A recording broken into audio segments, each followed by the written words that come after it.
conspicuous. With my flow is fucking ridiculous. There's quite an accent. See, I'm from the South, but some of the most beautiful things come out my mouth. And I'm on stage just as soon as I come out the house. So I might as well give them something to talk about. I bust a rap to make a blind man believe in the boogie. And if you came here, the move is eating the boogie. When you want me to come, Holla. when you want me to come, Call me. when you want me to I'll come, be around. Holla. when you want me to come, when you want me to come, Call me. when you want me to come. I'll be around.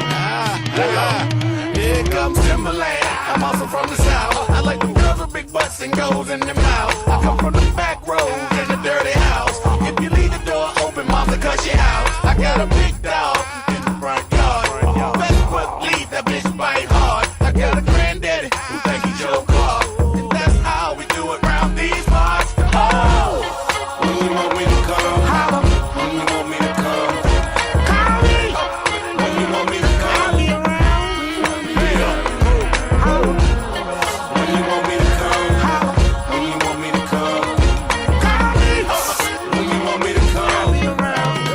yeah. You see, I do what they won't do and can't do, but gon' wish they did. When I'm done with a smile on my face, give the trophy to second place right after I won. Shake his hand, firm like a man, but talk to him like a son. And this way, I can still be a little something to everyone. And with that elegance, I rock climb to reach this regard of relevance. Poised position in the blush of the prevalence, and I'm outstanding, outspoken, which is the unequivocal evidence. It is then instant vintage, and it has been ever since. When you want me to come, Holla. when you want me to come, Call me. when you want me to I'll come, be around. yeah. Holla. When you want me to come, when you want me to come, Call me. when you want me to I'll come, be around. yeah. Holla. When you want me to come, Holla. when you want me to come, Call me. when you want me to I'll come, be around. yeah. Holla.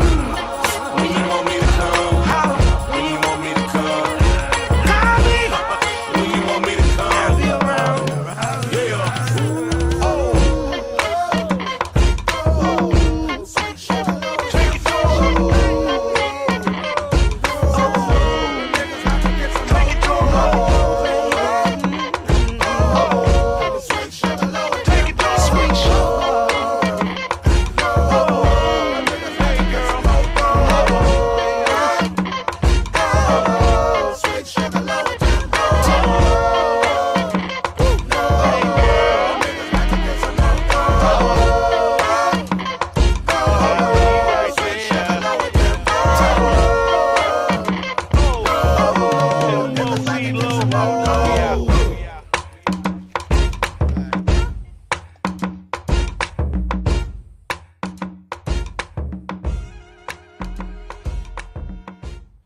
Sound check one. Who's with me? Let me know if you're here. Let me know if you're here. Mic check. Fresh in from Cleveland. I got to my home here. I'm in Cincinnati at let's see here. I haven't unpacked my bag. I have on my clothes that I drove in. I got here at 12:36. Thought I would sit down and see if we would get any talk in today. I know my Bengal haters probably won't be here today because they don't want to hear about a win. It's all good. It wasn't the prettiest win. However, it was a win. Thank you, Donna. Mike sounds nice. I hope we have a very limited amount of people on the show today. I got some stuff I want to get off my chest about the weekend. And a lot of people, I'm going to get love from the Bengal fans, but I'm going to get hate from my people for some of the things I might mention. I don't know if it's going to be negative or if, what up, Tim Scott, who they? I don't know if this is going to be negative. I don't know how people going to take it. There were some very prominent people in the building on what I'm going to talk about. And I just got a question for some people that I don't know if it makes sense to me. So trust and believe. I'm gonna say something that's gonna ruffle some feathers today, man. I don't really mean to be that guy. Not about the Bengals. I'm talking about like my people. My people, man. I don't know, bro. I know. You know what? By the end of the show, this might be the last Wyatt live show. I don't even think me talking good about a Bengal win against Cleveland will clean up aisle 7. I have a feeling y'all gonna go hard on me today. I think y'all gonna call me a hater. I've been called that before. So trust and believe. It's not gonna hurt my feelings, but I'll understand. If you call me a hater today, I'll understand. Brenda Harris, thank you. She said, check one. Regina, good afternoon. I got mixed emotions about my city right now. I'm not gonna lie to you. I'm sorry. I ain't even talking about my Bengals. I'm gonna criticize my Bengals because I'm a number one. I'm a fan. I spend my money. I support the team financially by buying tickets, being a season ticket holder, the whole nine. Excuse me, guys. Let me get this wire thing right on my. So I feel if I pay, I have room to criticize as long as I don't put hands on anybody. You feel me? But man, tough game this weekend. We pulled it out. You all know I was there. Some of you know I was there. Pulled up in Cleveland. Let me just say this about Cleveland before I start on some of the messy.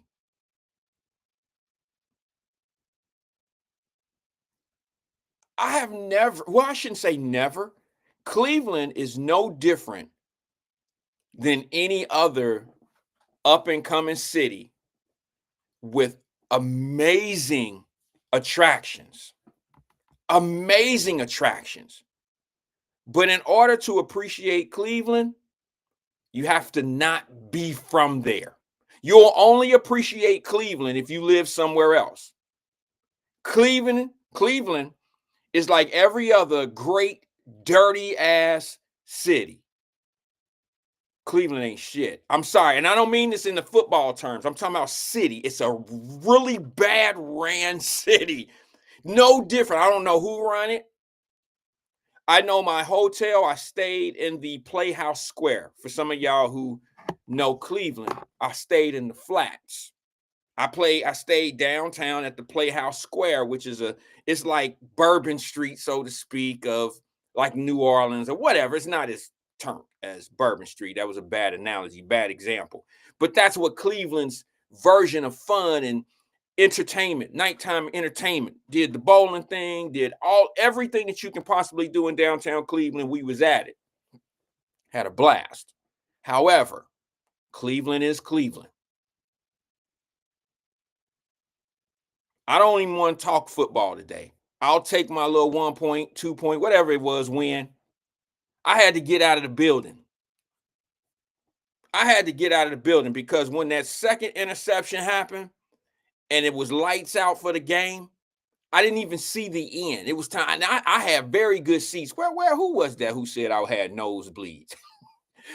Only somebody who understands or who always sit up high somewhere would call like where I wasn't in a suite. I was in what they call the what do they call that? I know in Cincinnati we call it the terrace. Not necessarily suite, but who was that hater that said that?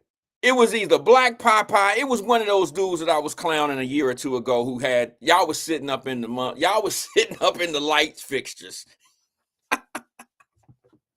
I mean, y'all was changing the light bulbs at the time of the game. Black Popeye. Can you got twin? Now what? Who was it? Who was that? One of y'all was sitting up there in the light fixtures, knocking the birds off the lights and, changing the light bulbs when needed. When the game as it was getting dark, y'all was changing the light bulbs. And you had our audacity to come here and tell me I had some nosebleed. Yeah, Trennis Brown. Thank you, AK-47. Angela Kinney remember when they was on the, oh yeah, and Roz bought the tickets. Y'all don't get me started on that. Y'all know we was just having fun about that. Roz got fleeced with some tickets for the Bengals. Where were y'all? It was a home game in Cincinnati. You got fleeced, bro. Damn. Did you not look at the ticket number? The shit said up top. When it say up top, they mean up top. Anyway, let me just tell you. So, yeah, I'm playing the video. What's up, Carolyn Smith? What's up, twin? So I'm playing a video of the pregame. You know, I'm sure I'm I'm sitting at the terrace right by the tunnel of the Cincinnati Bengals on the Bengals side. That's the visitor side of Cleveland Brown Stadium. Yeah, it said how David Herring, what's up, bro? He said he sat in the HA section. What's the HA section? High altitude.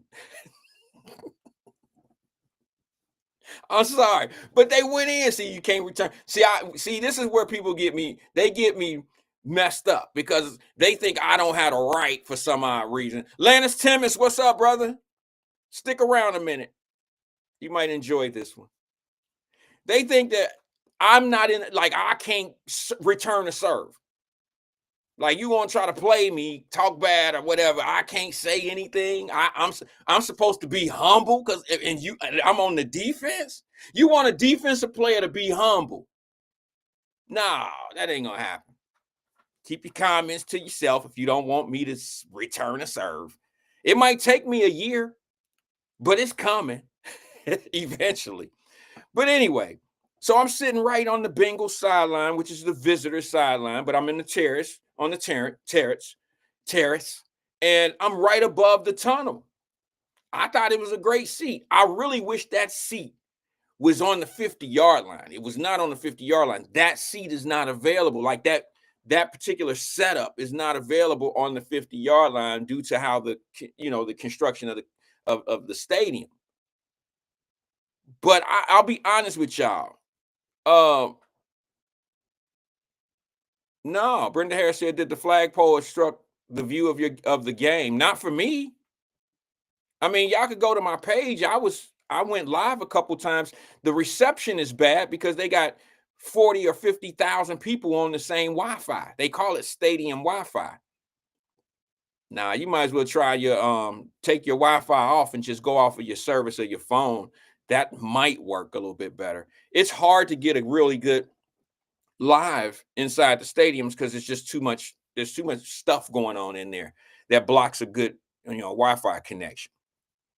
That was rising them with them flagpoles. They had flagpoles construction. They had flagpoles. They had the concession stand. They had the beer man. They had everybody standing in front of them. I could have sworn I seen them climbing to their seats. They took stairs to get to the stairs. That's when you know you high. I've seen it at the stadium before when you take steps to get to the steps. Yeah, you up there. You might need an oxygen mask. Ain't no nosebleed. You need assistant breathing that high. But that all being said, man, let me talk a little bit about the game as I get warmed up because I'm going to wait for some people to get here. I do have some questions that are going to be, and you know what? I don't care who I offend today. I'm not trying to offend them, so I don't really care. If people get offended by something that I just observed, that's on them, okay? So let me get a little bit of Bengal talk. I promise you, this 1-0 don't deserve a whole lot of conversation. The game itself, I can talk more about Cleveland itself than the game. So I'm going to give you a little bit of my perspective of the game. Then I'm going to get on Cleveland. And then I'm going to ask you about my city. I'm home, Cincinnati. I just want to know something. I wanted to say, here's the question. Is it me? That's going to be the question. Is it me? Or am I a hater for feeling the way I feel about what I'm going to ask y'all about my city? Or is it warranted? Is it a good question? It has something to do with Jeezy. Jeezy. That's all. So let me get on the game real fast, if you don't mind. I didn't think we were going to win that game. I think the Bengals defense did just enough to keep us in the game. Honestly, I promise you, I'll be off of this topic of my Bengals by 1:30. It's 1:25 right now.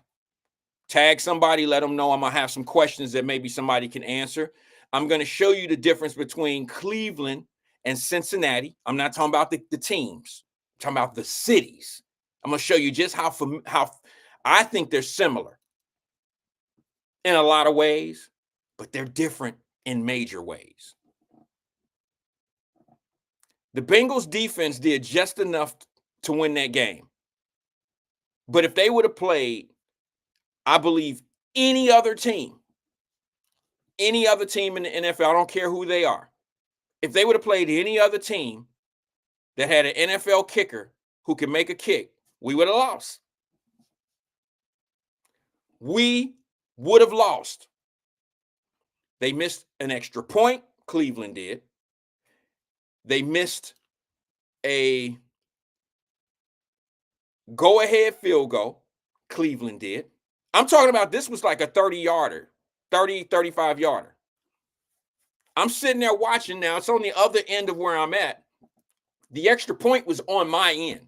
I was in that particular side of that particular angle of the end zone. You can't really tell when you're at an angle of the goalpost, you can't really tell if the kick is good. All I do is I look at the reaction of the people down like in the end zone, the end zone seats, that whole section all the way up. They can tell you if the shit is good or not. And I'm like, man, this would have made the score. They would have tied, from my understanding, they would have tied the score or something like that. They kick it. No, they would have went up 7. Instead, they went up 6. Okay? And they missed the field goal. So that gave us life. That gave us like, okay, when you got an odd versus even number, you got a 50-50 shot that will help you more than it'll hurt you. They scored the touchdown, but they missed the field. They missed the extra point. Every point counts in the NFL. What I didn't like about the game, Joe Burrow did not impress me. I see damn near $1 billion on offense. I didn't see $1 billion out there playing. Joe, my man Chase, I'm rocking Chase jersey. I don't even wear jerseys, but this year I thought I'd switch up and do something different. And Higgins. Here's what I see the problem is, and I told you I got 3 minutes left. I'll be off of this. I got 2 minutes. I'll be off of this by 1:30. This is not going to be a long conversation about what I think about my Bengals right now. The offense was not rolling. The defense did just enough to be able to keep the offense, to keep us in the game. Flacco torched us because for some odd reason, our offense doesn't really know how to move the ball. The play calling is a little off. And then the defense doesn't really know how to show something different to a quarterback to force the quarterback into some type of frenzy or make him think about something and make him make a mistake. Joe Flacco played a solid game, and he had way more yards than Joe Burrow. And he also had 2 interceptions where neither one of those interceptions was his fault. Both of the receivers or the running back, whichever you want to call it, had the ball in their hand and they fumbled it up or pushed it up into an interception. That's not Joe Flacco's fault. But like anything else, you have to punish a team for making mistakes. When the Cleveland Browns made those mistakes, it hurt them, not just in that interception. One interception came off, the points came off of that interception. We didn't score off the interception. The interception didn't run for 6. Okay, but we ended up scoring off of that turnover. Those add up. That's what you want to do. The defense, for some odd reason, y'all, this is my opinion. We have a problem with our defense being just basic. They're basic. 4 up front, 5 back when they play in the nickel. They're just basic. All right. Henderson made a little bit of noise toward the end of the game because he knew they were passing. But when you have us thinking what's coming, we have a problem. Flacco lined up and threw the ball when he felt like it. Flacco, what? 60, how old is he? I'm just saying. Flacco like 40, 41 or something like that. He was out there sitting back in the pocket doing his thing, picking us apart, playing 7-on-7. We didn't really have a lot of pass rush. All right? Let me get on the offense. Hot second. And then I promise you I'm going to move on. The offensive line is horrible. Joe Burrow went right back to the year of running for his life. Rushing throws, which gives him inaccuracy. The offensive line is horrible. You got 100 million, 200 million, 300 million. You got 300 and something million dollars of skilled players. And I don't know if you're going to be able to make it. I don't know if they're going to be effective. Cleveland rushed 4.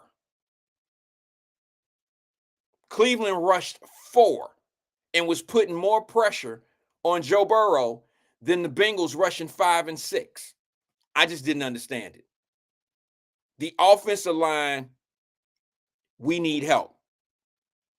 Their names, the paper, their names on paper look sufficient. They look efficient. It look like it's going to get the job done. But the play is not there. It's not there. So we got a lot of work to do. That's right, DeAndre. On to Jacksonville. But actually, Jacksonville is coming to Cincinnati. But I know what you're saying. All I'm saying is my Cincinnati Bengals, and I know I'm going to probably be at that game.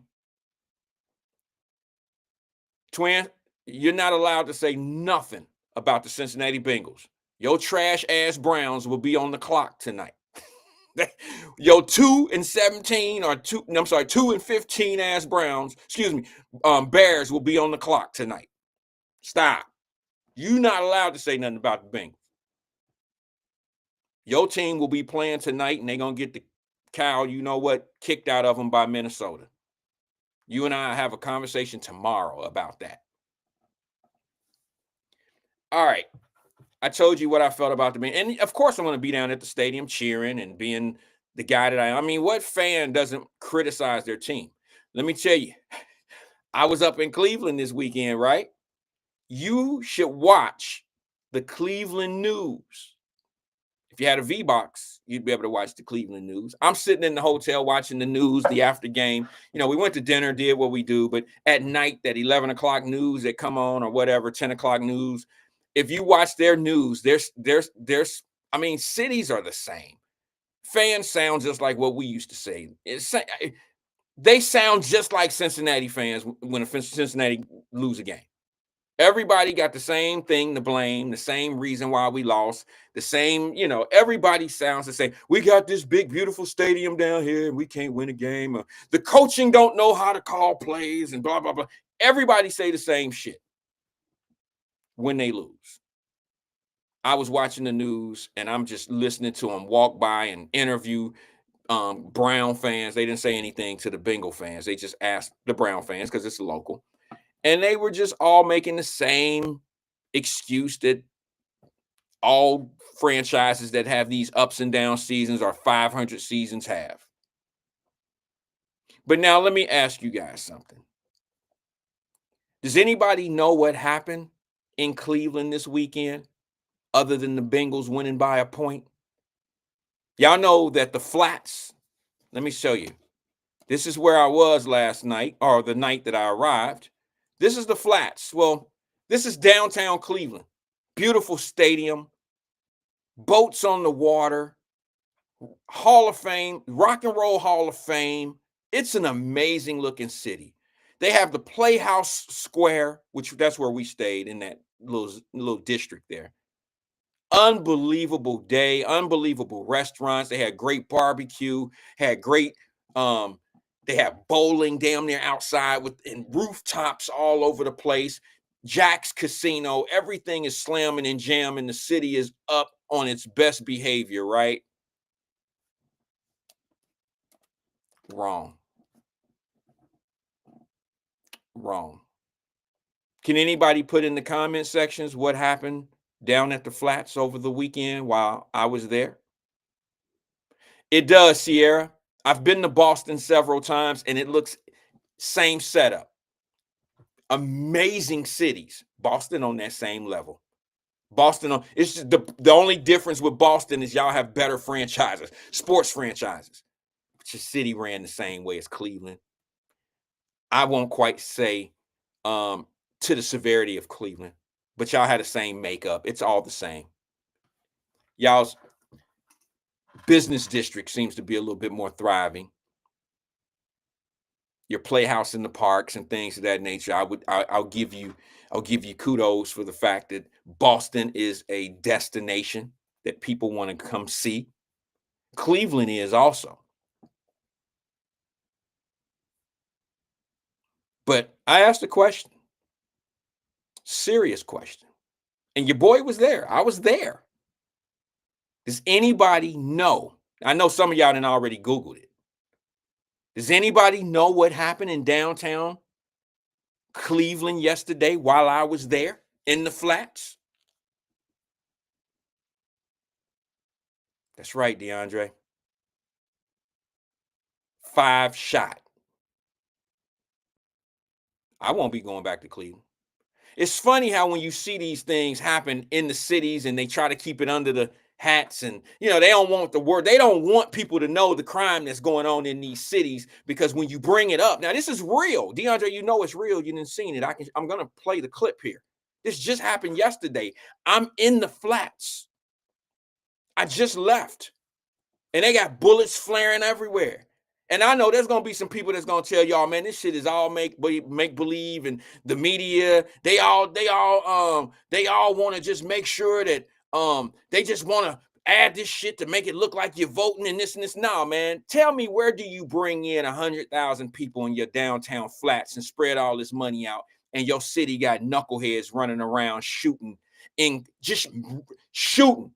Beefs start. Problems start. What city you live in where people carrying guns waiting for some shit to jump off? Just tell me where you find cities like that. Beautiful surroundings, boats out there, rock and roll hall of fame. The visitor's guide don't tell you nothing about you better wear a vest. It don't tell you nothing about, well, we got a serious crime problem here in Cleveland. Just come at your own risk. It didn't tell me that I had to pack my weapon. It didn't tell me that, okay, bring your gun, Wyatt, when you go to the bowling alley, because it might just be some shit jumping off. We're talking about wide open downtown Cleveland, in the flats, the bowling alley, rooftops, everything. Great time, you would think. This is why I don't go out. This jumped off probably 30 minutes after we finished eating dinner, headed to the hotel so we could shower and change out of, I'm not going to wear Bengal stuff all night. We got other stuff to do. So we eat at the barbecue joint right there in the flats, down in the alleys, the alleyways is what they call them. In 30 minutes after we finish eating, we're walking to the Playhouse District where our hotel is, and you can hear all the ambulances and the police cars and the fire trucks rushing the opposite way of where we're walking. Like, damn, it must be something, because at the game, I seen people just kind of, I don't know if they were falling out, but when you see 60,000 or 50,000 people, somebody gonna have an asthma attack, somebody gonna have an allergic reaction, you're gonna see somebody in a stretcher. Okay, something's gonna happen where somebody might have had, anything. So it's common to see people being wheeled out sometime in sporting events, and it's no big deal. So I'm thinking, okay, the alarms are sounding, maybe something jumped off, something happened. No, there's a freaking shooting. 5 shot. 15 cars hit. These are random cars. Carolyn Smith says, again, crime and violence is everywhere. Yep, in common places. It's everywhere in common places. Things and people that got a lot of shit in common. And crime don't have a label on it. Like it doesn't like like nobody's resistant of crime. But crime happens everywhere that have things in common. You're absolutely right. But there's a reason why you don't hear about these type of things. You would have never known about this shooting in Cleveland if I wouldn't have just told you. And your boy, I was there. I wouldn't have heard about that. Only thing I would have heard here in Cincinnati is the Cincinnati Bengals beat the Cleveland Browns by 1 point. That's all I would have ever heard. You don't think? I guess it doesn't really matter that 5 people were shot in downtown Cleveland right after the game. That don't matter. The reason why it don't matter is the same reason why they don't want you to know about those same things that happen in your city, because it messes up tourists. It messes up people from coming into the city.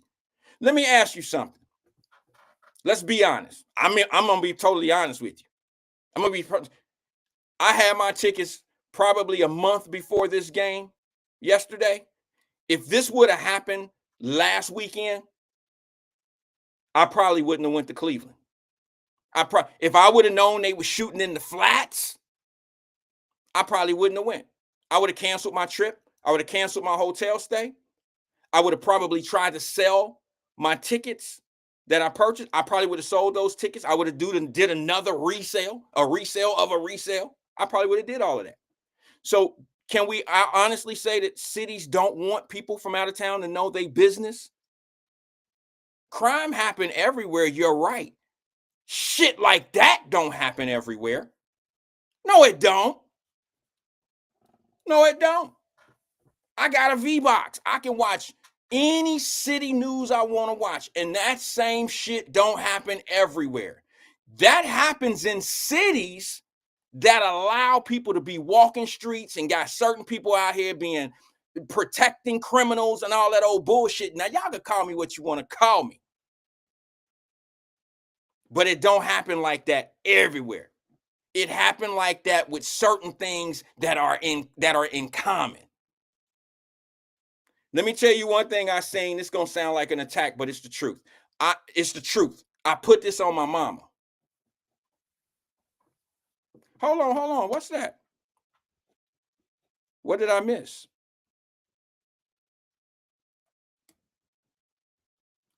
Are you saying, Jack, are you saying exactly to Carolyn Smith because she said again crime and violence happen is everywhere? I agree with her. I agree. But there's just a certain crime element that happens in common areas. I don't care about that 2 in a row shit. Come on, Jack. You reaching. That's right. You're right, Carolyn, but you don't. She said everything isn't reported, Wyatt. You're right. I don't need to know when somebody got their pocket picked. I don't need to know when somebody got 13 tickets on their car, so they got pulled in on misdemeanor warrants on tickets. I don't need to know that shit. I don't need to know that. But I do want to know when some shit going down, like when some shootings are happening. I do want to know that.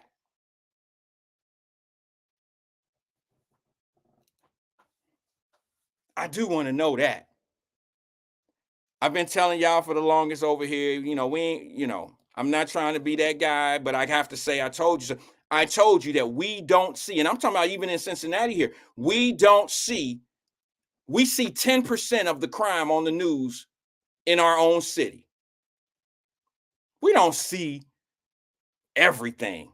I told you if the 10 o'clock news if you showed everything that happened in our city on the 10 o'clock news, you'd have to start that shit at 3 o'clock in the afternoon.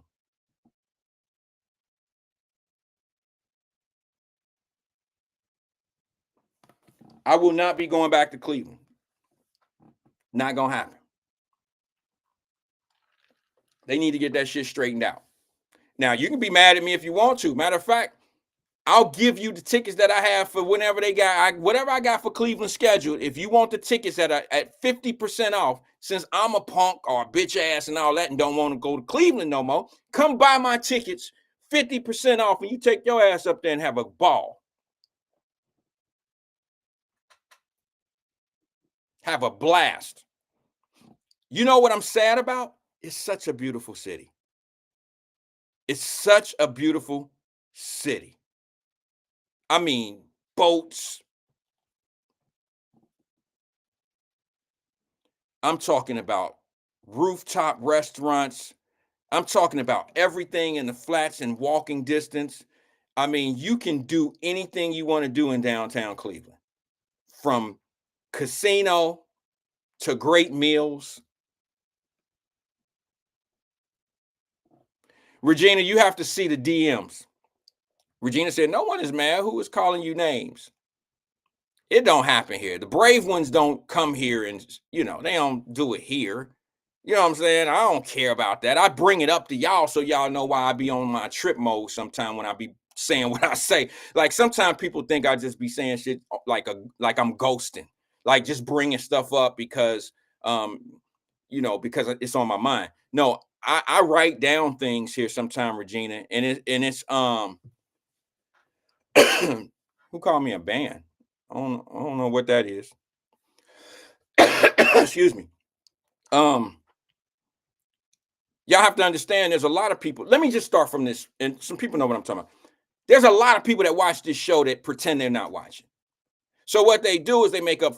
I don't know why they're that way, but they'll either make up a fake account or they might even reach out from their account and they'll say something to me in like one of my inbox, like, bro, how you feel that way? Why you be doing that shit, man? We got work to do out here, and I'm doing my work by bringing awareness to certain things. That's what it is. A lot of people like the nasty, mean stuff doesn't hit the screen that you all see. It hasn't for 5 years. Some people come in and, they'll say some things.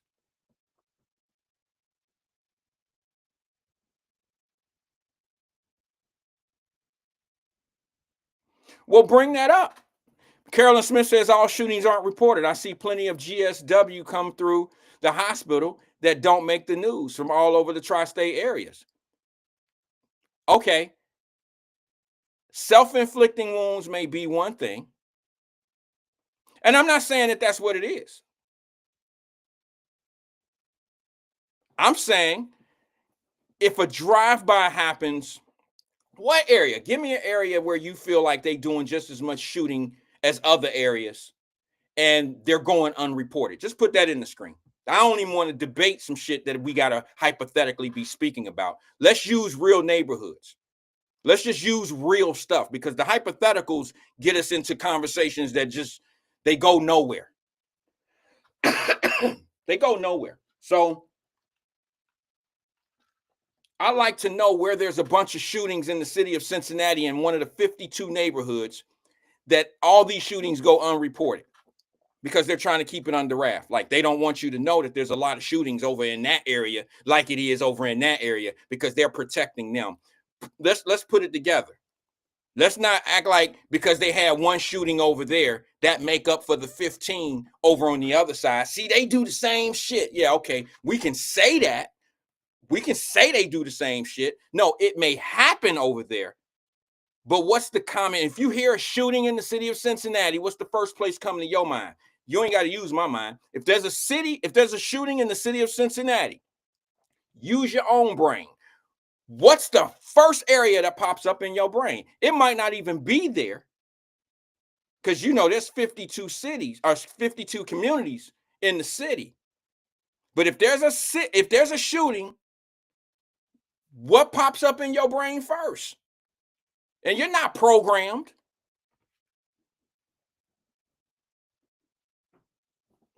You just know what's really happening. Sorry, guys. The Flats was very disappointing for me. Beautiful place. Cleveland, I'm sorry. It's a beautiful city.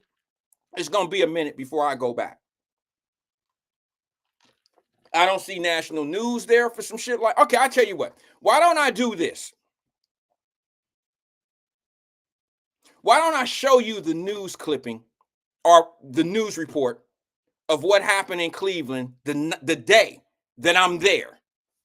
And you tell me that I shouldn't feel a certain way, and then, you know, I don't know. Let me just play it. Let me do a screen share. Let me do this. Check this story out. This is what happened. Now, your boy, me, I'm there at this time. I'm not in the screen. I'm not I don't know any. I'm at my hotel when this story is going on. But I just wanted to share with you guys what's going on. And check it out. Tell me if this don't sound common. And if it's not common, then I'll just have to eat crow. Check it out.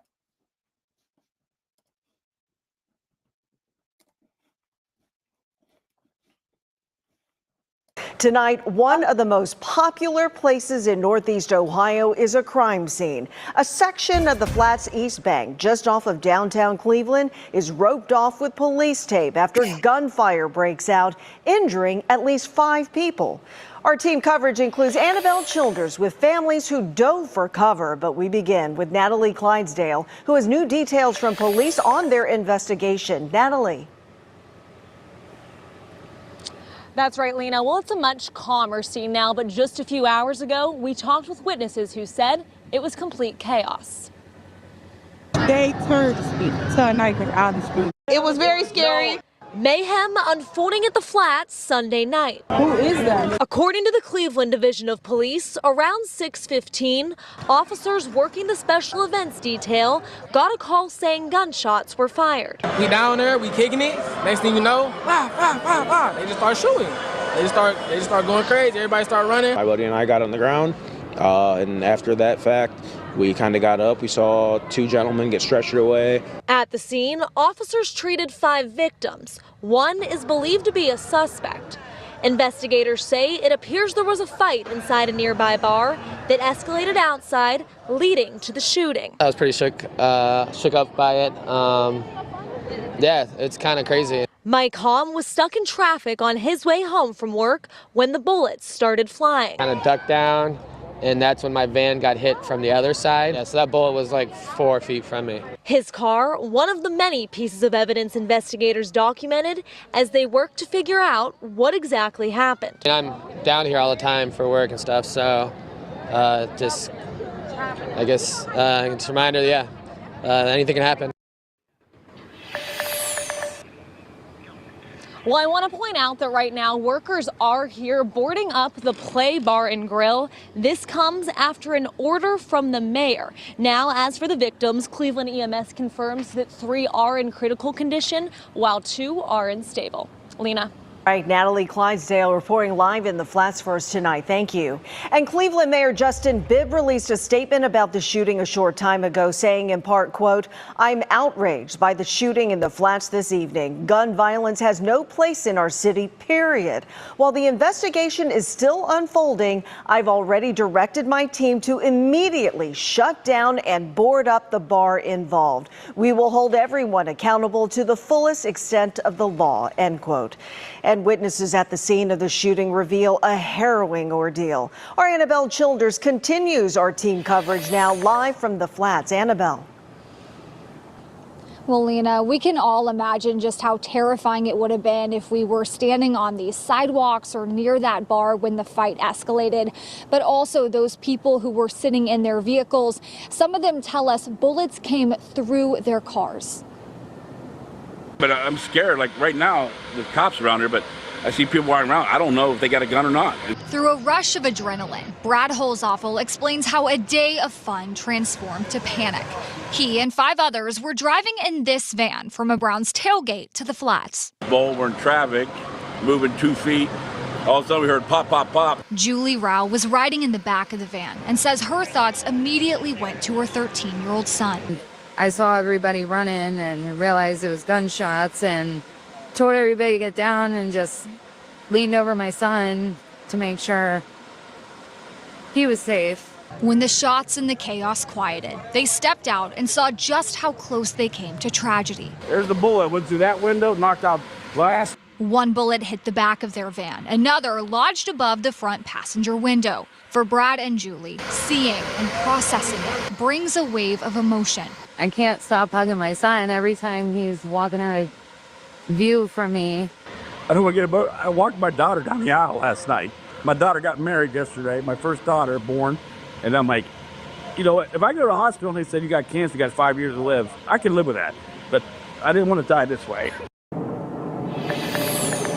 Now, you saw Brad get choked up a little bit there, but he also voiced frustration. He said that Brown's games and festivities are supposed to be safe and fun. He called the violence that happened here today ridiculous. Lena. All right, Annabelle Childers reporting live for us in Cleveland. Thank you. They don't believe how toxic this is. If you're still using a plastic... You're welcome. I don't feel happy about reporting this to the Cincinnati people, but I'm sure there's some people from Cincinnati who came home and told this story about cars being hit by bullets.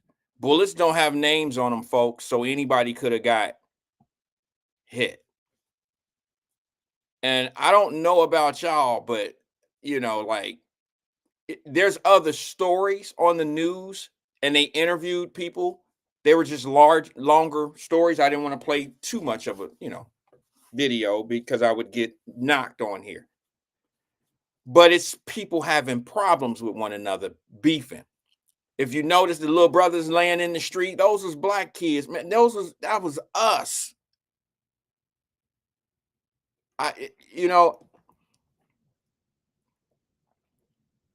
Only people who ain't got shit to live for out here shooting people under disputes of football games or conversation, or you looked at my girl, or you stepped on my shoe. I don't know what their beef was, but to be shooting in broad daylight with thousands of people around and you don't care who get hit, I don't want to live there. I don't even want that mentality around me.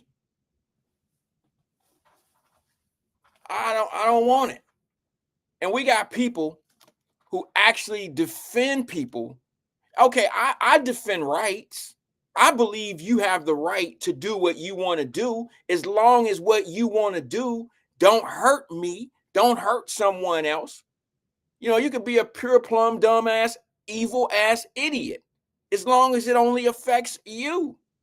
But when it start affecting y'all and my, we got to stick together and be like, hey man, enough is enough. Enough is enough. Some people really need to just be in jail. Some people just don't belong in society with good people. Nobody's asking anybody to be perfect, but damn, have some morals.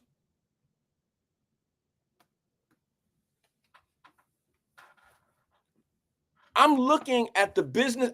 Look, they got all that really nice stuff in Cleveland, man, and it's ran horribly. If you don't believe me, go. If you don't believe me, go. Go listen to the people that live there. I don't know why they live there. I don't get it. I don't know why somebody would actually live there. I can see where you could go there and party, have a good time, hit it and quit it. Hit the city, look, I had a great time at the Rock and Roll Hall of Fame, seen things. They got my girl Mary J in there. I mean, they got a lot of nice, interesting pieces of work in there. The clothes people was wearing, the Destiny's Child, Mary J, they had Run DMC, the whole nine. It's a nice place, but it's dirty. It's mismanaged. And I'm going to say this, and I hope y'all don't take this the wrong way, but my hotel was right in the Playhouse Square, right?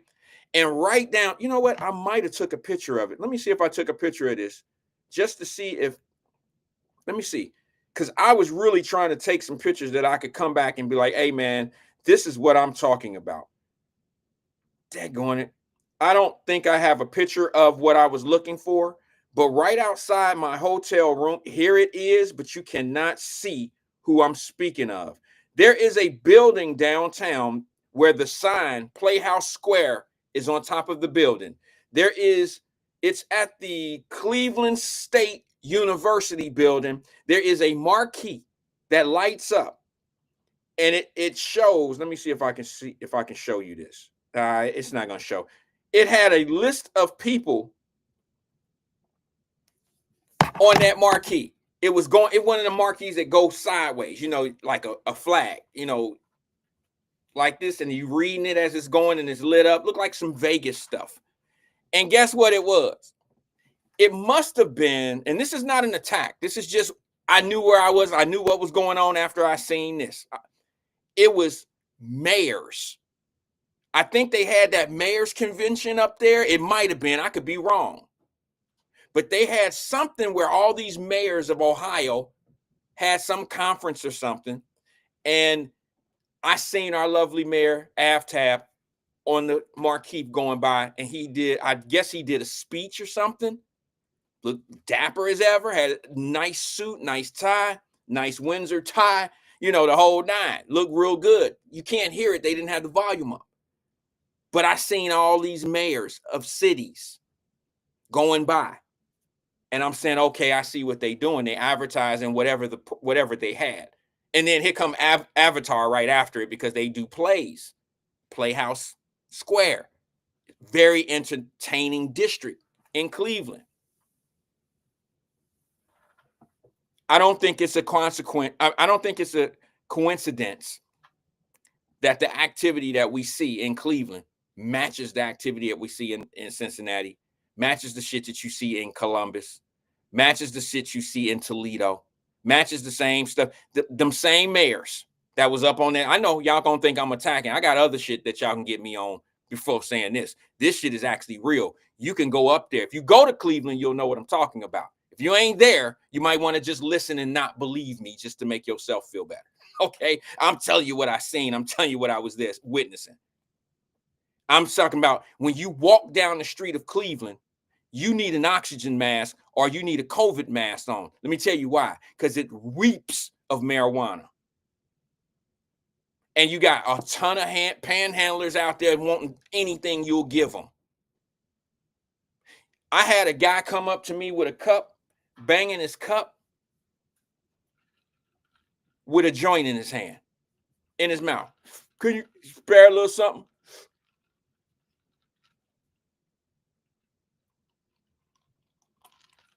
Can I spare a little something? You don't want what I can give you. It'll be too much for you. I'll give you conversation, and this conversation you don't want to hear, bro. Let me tell you what we did on a positive note. Walking to the stadium, I seen some beautiful little girls, cheerleaders, little league football cheerleaders. All right. You had the ones over on this side. You had a couple over on the across the street, and they had their buckets. You know, their buckets. So they cheer. They out hustling because these organizations don't get the kind of money. They too busy giving all the monies to the stop the crime motherfucking organizations, and they not taking care. They don't take care of the little youth programs. That's where my money was going. My money was going to the youth programs in the city of Cincinnati, not to stop the crime shit. Because I understand once you get the youth in activities, the crime will go down, because once you capture them and give them some interest, give them something to shoot for and love and get into every day, they don't think about the streets. So the cities are too busy funneling money through these crime prevention, and crime don't go down. It's easy to say that crime would be much worse if those programs didn't even exist. I'm willing to put it on the line and say, well, crime would go even further down if you fund existing youth programs that are already there. Not some shit where, oh, well, what we gonna do is every time something happened, then we gonna give this money to this organization, because that's not preventing crime. That's just fixing it. That's stitching it up and giving it a Band-Aid. That's not fixing it. Fixing it is attacking the root, making kids not want to be criminals, giving them something to do. When I hear people say you got to get a kid something to do, I used to get mad at that, because there's plenty of shit for kids to do. The problem is sometimes kids have these things going on in their mind that they got to mess something up. So they go mess up the things for the kids to do. Well, if you got a youth football program or a youth cheerleading program, they'll kick those kids out. They don't deserve to be here if you're going to mess it up for everybody. Let those kids understand it at that point. So we see some cheerleaders doing their thing. These are little bitty girls, I don't know, 5, 6, 7 year olds, all the way up to maybe 11 or 12 year olds, because they got the street on both sides and they got their buckets. And I'm like, okay, they out here fundraising. All right. We on this one. So they got their little Home Depot big yellow buckets, orange buckets out there. We dropping them. Go to this one. Because that's who deserves the money. Those are the people that deserve the money, because y'all got to remember, we were little leaguers at one time too. We had mamas cutting blue jeans into shorts to make them, baseball pants. We had blank t-shirts, and then we get the iron on Bears numbers, iron them on at the house. And so that's what we had as uniforms. The coaches today are doing more with the youth than they did when I was a kid, as far as preparing them and giving them some of the nice stuff. We just now catching up to some of the golf manners of the world. Playing the kids, they got the good uniforms, they look good, they play good because they feel good. That's where I put mine. So the good girls out there doing the cheers, I'm like, hey, y'all got to give us a cheer now. We didn't, come on. And they get up there and they go right at it. And we walk down to the stadium and we did our game. Guess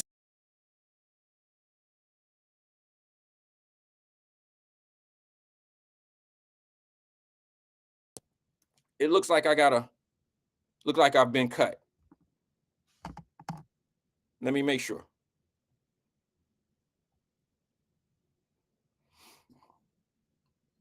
Let me know if you can hear me.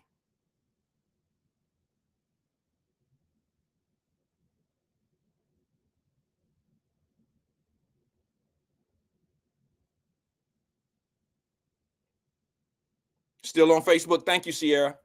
So after the game, we walk up the same way that we walked down. Those same little girls are still there now. We didn't give them, because I didn't think they would still be there.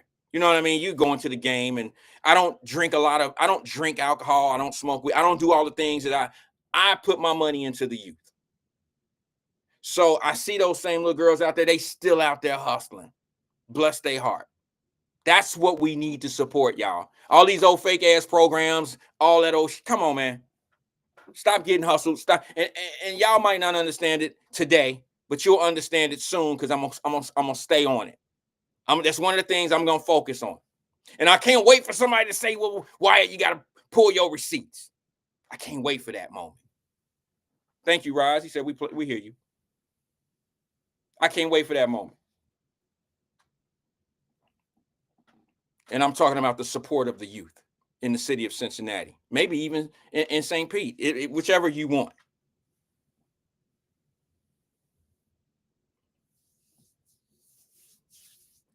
All I can tell you is this, and I'm gonna stick on this, and this is this is me on my circle. And if you want to push me off my circle, come on and get me. We don't have bad children. We have bad parents. We don't have bad schools. We have bad parents that don't want the best for their kids in school. They don't value education. We might have some teachers that may not focus the way they need to focus because of some things that then went bad, because how much they don't have much lateral movement as far as education. They got to stick to the script, and they don't like that. Now they just there for a check. Family, we do not have bad children.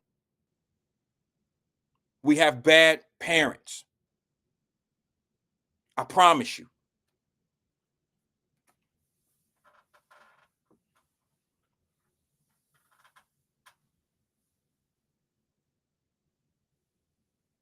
I'm on shorter time today. I'm not going long today because I just got in. I got here at 12:36, and I said, well, I'll go an hour because I wanted everybody to know how great Cleveland was. And then, the shooting and blah, blah, blah, blah, blah. I wanted everybody to know because I promised that I would be here, and I'm trying to do the best I can. I'm a little frustrated today. Let me tell you why I'm frustrated today. Yeah, that's right, Donna. I tried to talk about that the other day. 120 kids late. What school was that? Here, I wrote it down. I wrote a note on it the other day. I didn't get in North College Hill, was it?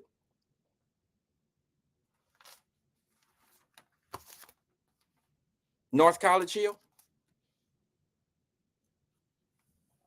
120. See, I'm not going to gas it up until I see them fix the problem. I think that the North College Hill school system, I think they have a really good superintendent over there that's doing the best he can, but it's very difficult to be a good school when you have parents that can be ignorant. And I don't mean all North College Hill parents are ignorant. Y'all know I don't mean that. I'm talking about when you deal with kids and the only recourse that you have with dealing with a child is to try to get through that kid through its parents, but the parents don't have the same I don't want to say concern, but they don't have the same to push their kid over the block because maybe they didn't have that. It's not that child's fault.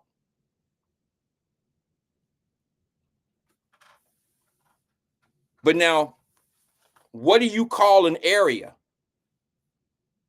where the kids feel like hanging out before school and getting to school late and school don't really matter? What do you call that area? These kids walk to school. They don't have an excuse of a broke down bus or the bus was running late or, the bus was crowded. Y'all remember back in the day, if you got on the metro, you might have had to stand up. If you didn't get in front of the line, you had to catch the next one. It was too full. They wouldn't even let you on. So you was probably really going to be late unless they ran 2 or 3 of the same bus behind. It's been plenty of times we got on the metro trying to get to certain schools when we went to gamble. If you missed that first one in the Fay, you had to wait for the second one to come back and go all the way down the Fay and come around and turn around and all that. You was probably going to be late on that second one. That's not the case here. These are kids that are actually walking to school. And they're not prioritizing school because parents ain't making them do that. How you going to have 120 kids late to go to school in a week? And then now the superintendent has to come out and say, well, we're going to shut down the businesses, and then not shut them down, but we're going to ask the businesses not to serve kids after 8 o'clock. That shows you the priority. It shows you it just shows you a lot of the. I can tell you this, and I don't care what you say about me or what you think I am, but I didn't raise 2 children that would go to school, that would go to the damn Dunkin' Donut or go to the restaurant and sit in there while school was about to start. I didn't raise 2 children like that. Tardiness and all that type shit was not something that was part of our program. That was not it. School come first. This is a taught behavior. When school don't matter to you, you've been taught school not to be matter to you. All of us. My school didn't matter to me at an early age. School didn't matter to me. My mother she wasn't committed to making me go to school. Matter of fact, when I finished high school, my mother said, well, what you going to do next? She should have been asking me what I'm going to do next after high school. She should have been asking me that in the 10th grade. She didn't do that. So don't think I'm sitting here trying to be, Mr. Goodbar, like shit all been great for me. No, I'm from that. I know what it is. I know how it is. That's why I feel so comfortable talking about it. And nobody can shut me down from talking about it. And if you think you can shut me down from talking about it, you better be about it. You better be from it. Don't sit back here and be one of them type of people that have been watching how shit go. Be one of them that's had them same choices. Be one of them like us, who can tell you for real, like my partners that went to jail. We get to a certain age and they be like, yeah, I did that shit, bro. Like I probably, I can't blame nobody but myself. I made those choices. That's what OGs say. That's what old heads say. They'll go 10 years in the penitentiary blaming a motherfucker for their own decisions. They mad at the dude that snitched on them as if they wasn't committing the crime. As the snitch was supposed to be loyal to you. You're just not going to get that. You're not going to get that old makeup shit. You're not going to get that sob sorrow shit from us over here. Go somewhere else. If you're trying to hear excuse after excuse, it's not going to happen. Carolyn Smith, that's a great thing. She says, so glad my grandson loves school. He don't love school because he woke up just loving school. You and your daughter, son-in-law, or whoever's in his life established school importance. Y'all made school fun, interesting, important in his life. That's the difference from, he ain't gonna be at McDonald's in North College Hill hanging out when school start in 15 minutes, 10 minutes. He over there chilling in the parking lot. That ain't what kids who love school do.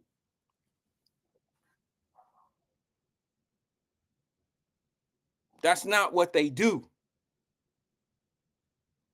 Hold on, that was my daughter from school. I got, ironically, let me see what's going on. Hold on one second, guys, because it could be anything. I've been gone, so I'm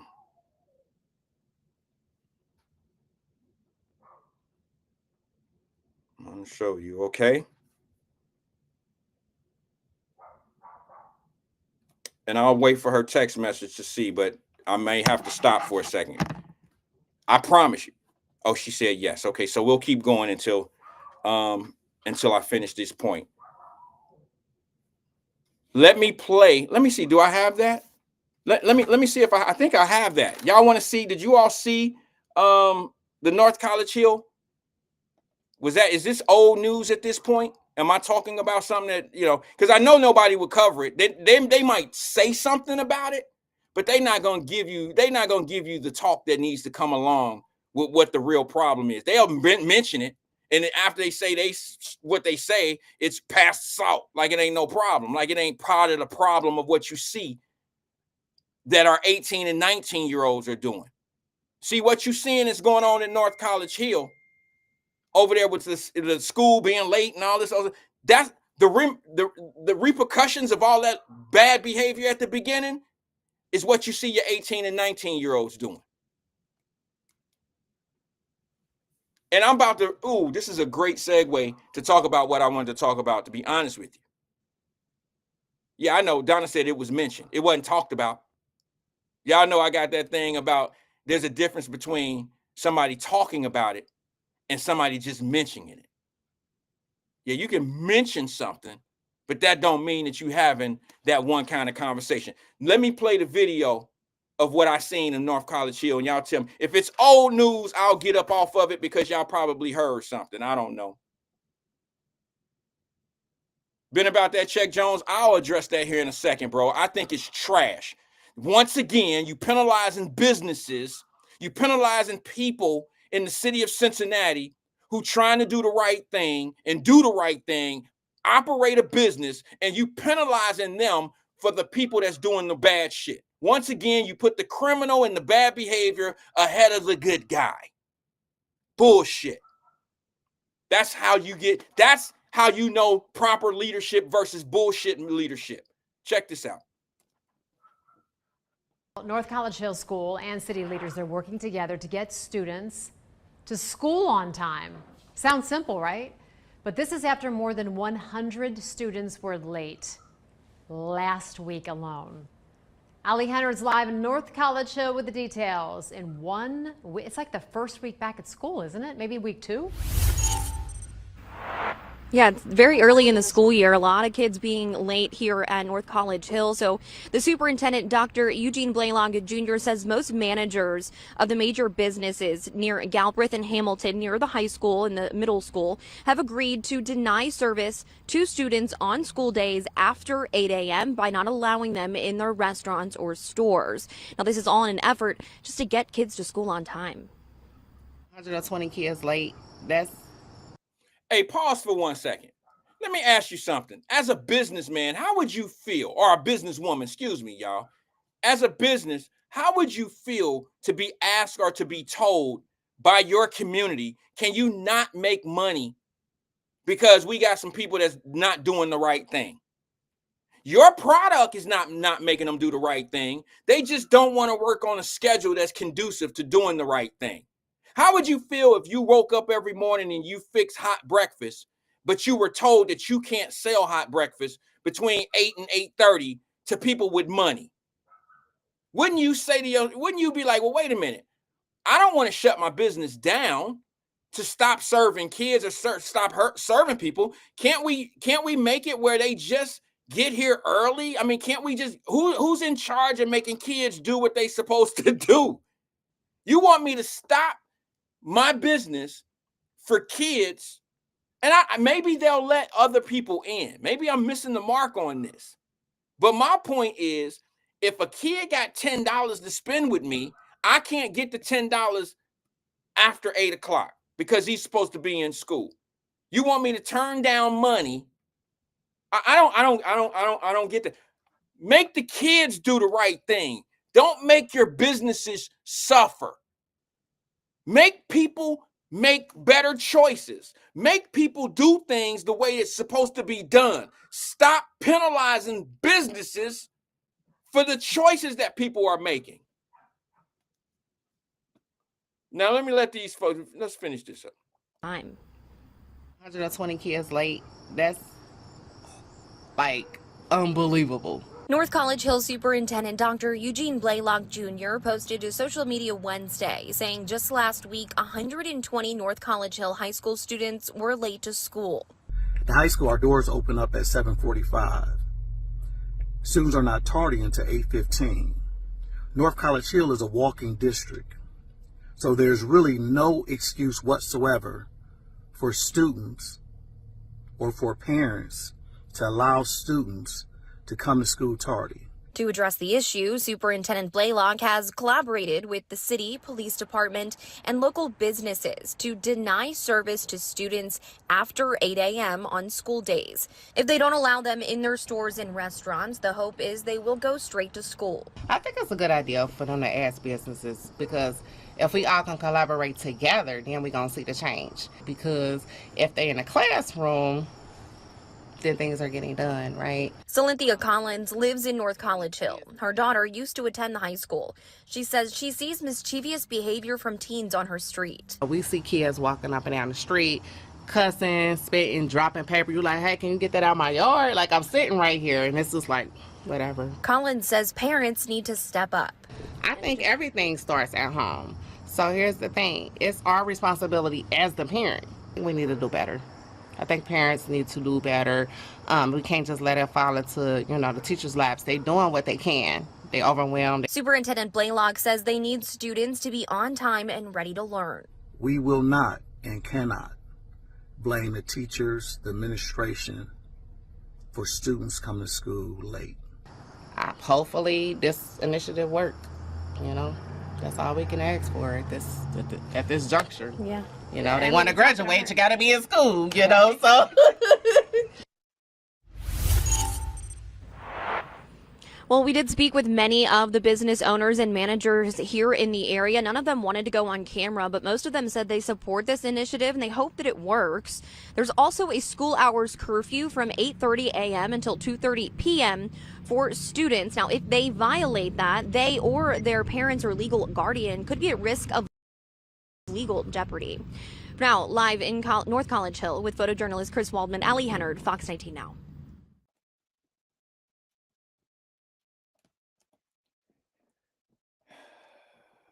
I'm beginning to become a little frustrated with all this changing how businesses do business to cater to people that don't want to make good choices, better decisions. It's not fair to the business owners. This right here is old news to me. I spoke on it some time ago, but when you start making businesses do especially if the business is not committing any violations, they're not doing anything. They're not selling something that the kids are out here buying and hurting. If it was selling tobacco or something against the law, I could see making the businesses suffer or pay the price for something. I could see that. I understand that. But that's not what this is. That's not what this is. Let me say something about the food trucks real fast. Once again, bad decision. Why would you make someone, an entrepreneur who started a business, put their own money up? Why would you cut their money trying to make things work? And the way you fight crime is you just take business people out of the way. You don't want the business truck to be there because they bring a bad element instead of just getting the bad element out of the way of the business truck. Who's more valuable to the city? The business truck or the bad vibe, the bad person? Who's more valuable to the city? So why would you play to the one that's not? This is why you don't have a thriving downtown. Because if you're putting up too much red tape for businesses and people that are trying to do things the right way. Give you a perfect example. What just happened in the Flats in Cleveland? There was a gunshot shooting in one of those bars. What did the mayor do? He shut the bar down. I don't know why. I don't know for what reason. It was a shooting there. Maybe the bar has something to do with it. Maybe the bar served too many drinks.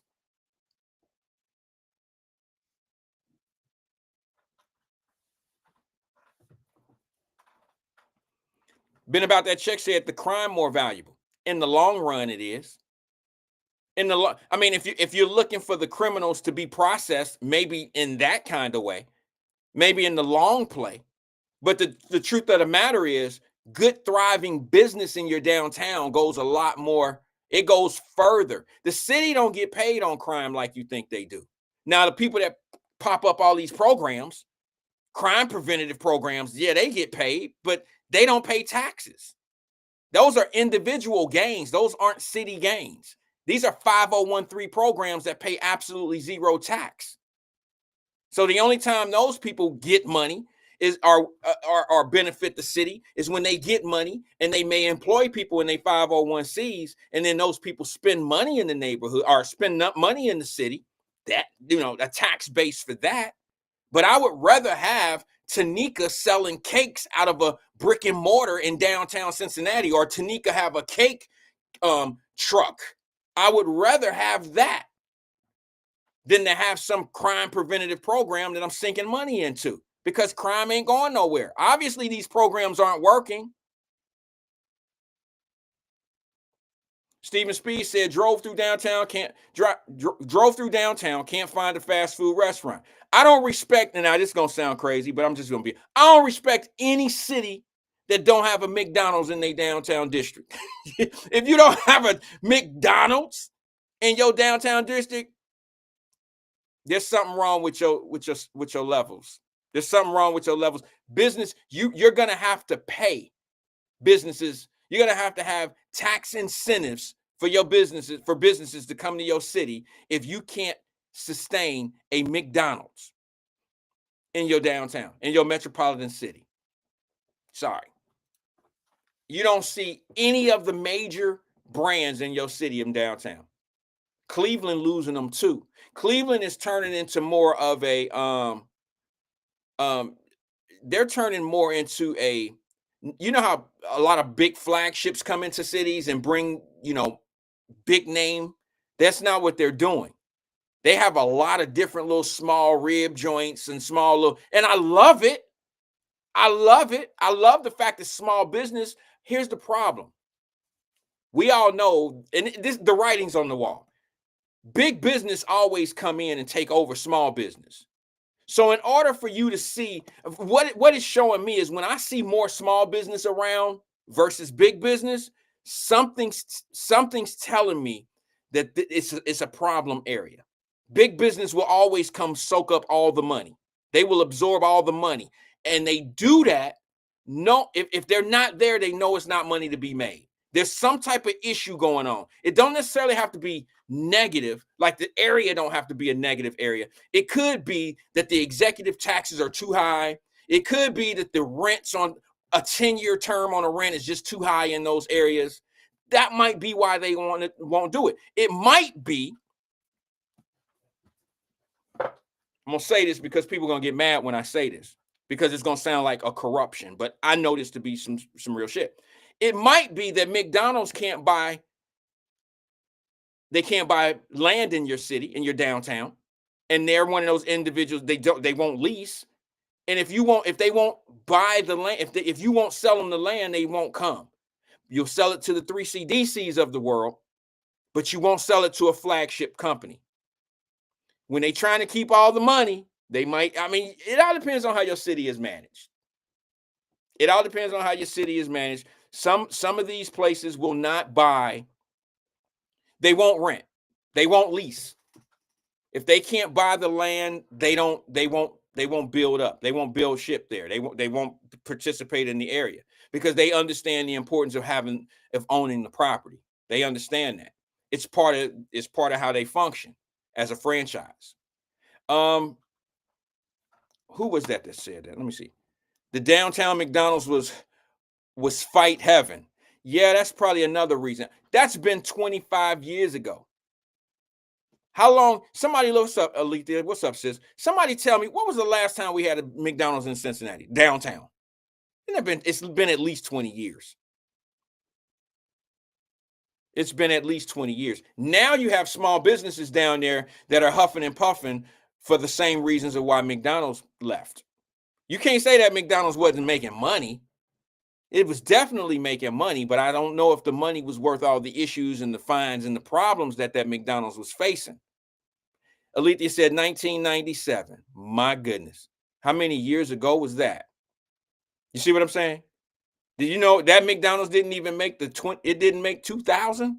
Like 20. It didn't make the year 2000? She said 97 or 98. Go downtown Cleveland and look at all the look at what they're doing down there as well. They, a lot of those flagships, they're leaving.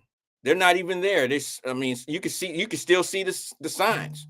Now, one of the places I did like down there was House of Blues, but it was closed. They have a House of Blues in downtown Cleveland, and I'm like, okay, does it open late? I'm looking in there, and it's like, okay, they got all these chairs sitting on top. You know how they put the chairs on top of the table and turn them upside down, but there's broken glass, broken windows. I'm like, no, this can't be a functioning business. This is not it.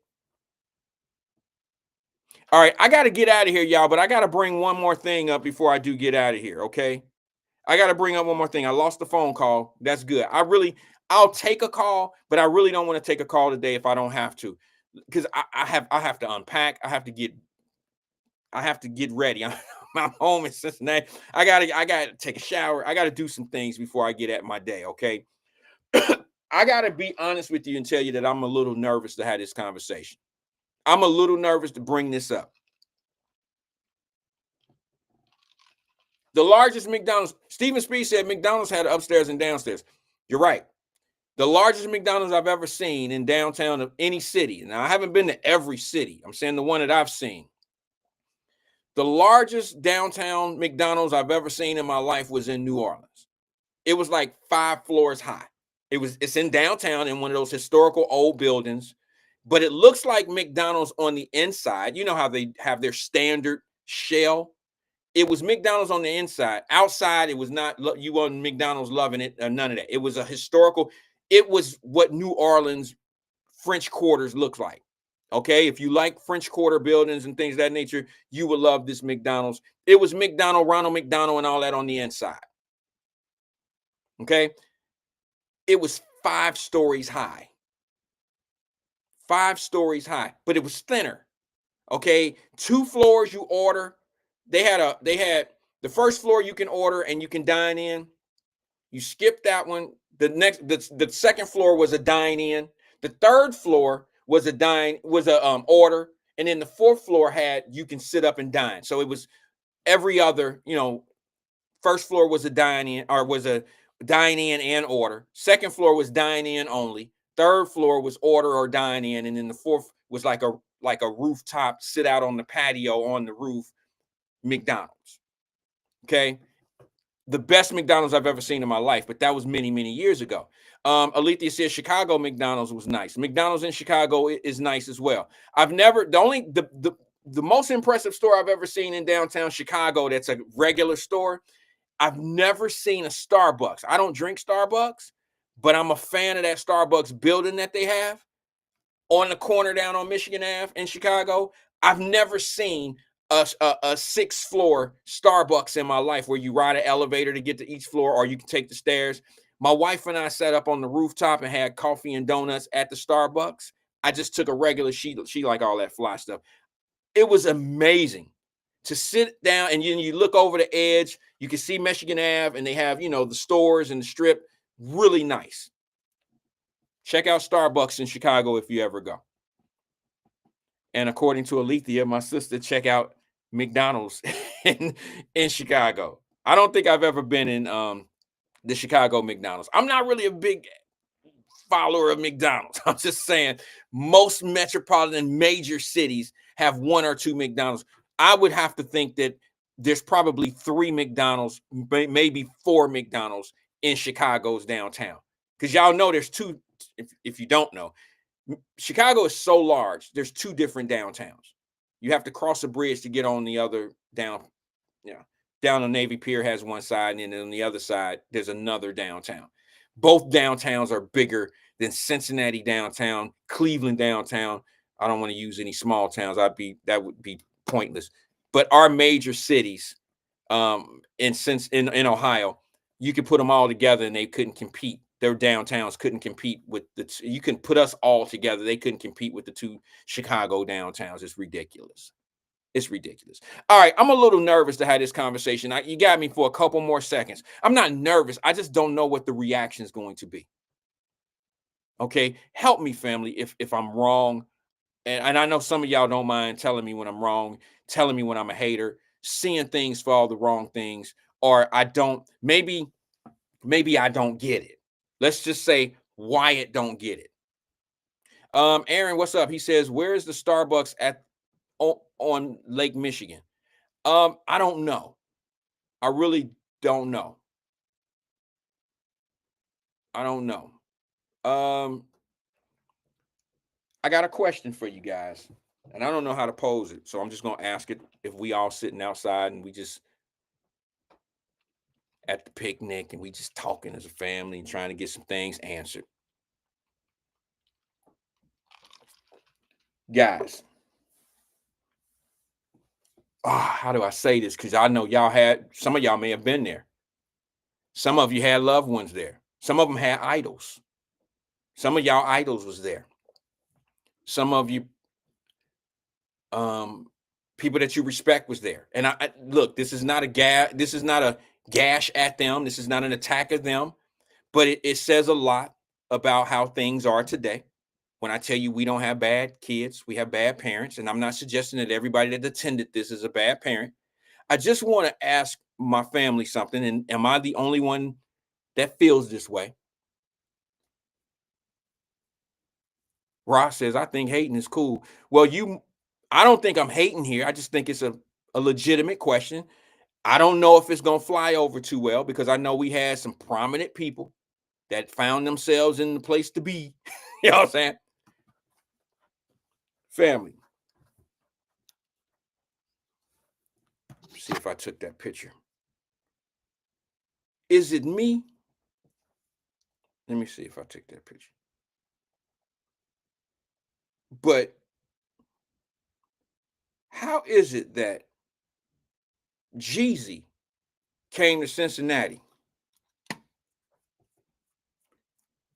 had a orchestra concert, everybody got dapper, everybody threw their finest on, everybody was fly, everybody looked good, even the ones that had on shit that it was too tight. Everybody looked good, everybody was clean, everybody smelling good. But let me ask you something. Jeezy? The fuck? Jeezy? So we cleaned up to go down to some orchestra shit to listen to trap music? Oh, we fucked up. That's the show, y'all. I want to thank everybody for coming in today. If I keep talking, y'all gonna hate me forever, because you know the shit is real. Go get LL Cool J. Go get Run DMC to do some orchestra shit. Don't go get Rick Ross, Jeezy, motherfuckers talking about ounces of weed and kilos and dope shit, trap shit. And you think you fly, you think that's cool, you think that's clean. That ain't, what's wrong with us? And we had people in there that we love, that we look up to. That's when we throw our finest on. What the fuck is going on with the world? Bro, Jeezy is in there talking trap. Got a motherfucker Jesus on raw. Bitches on my dick, motherfucker, suck it up. Motherfucker blue with the 526. Had a motherfucker dick. Did y'all see the videos? And here go the thing. Correct me if I'm wrong, because I've seen videos. I would never go.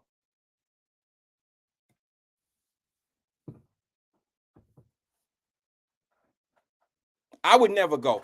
I don't even have to go to concerts anymore. I told you I done seen New Edition 30 times.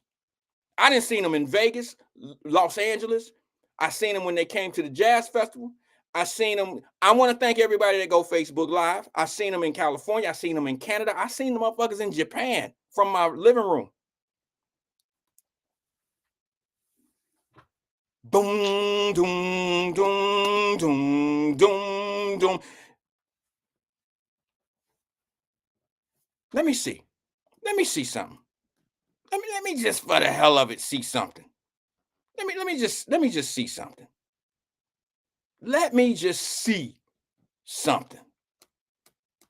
Just for the hell of it.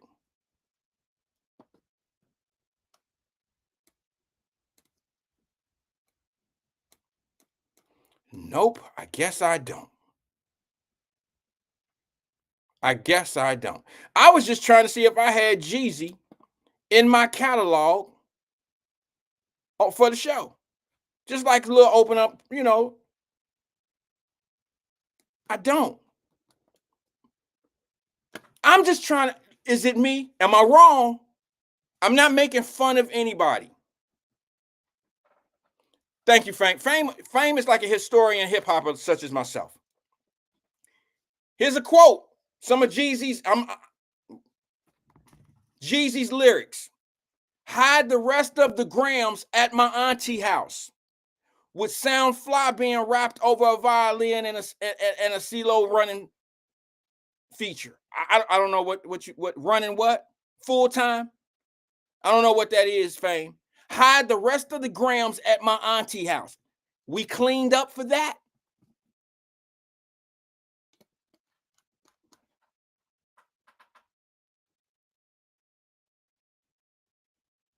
And you had old heads out here talking about we knew the assignment. We turned up. We did it. Cincinnati ain't never looked this good.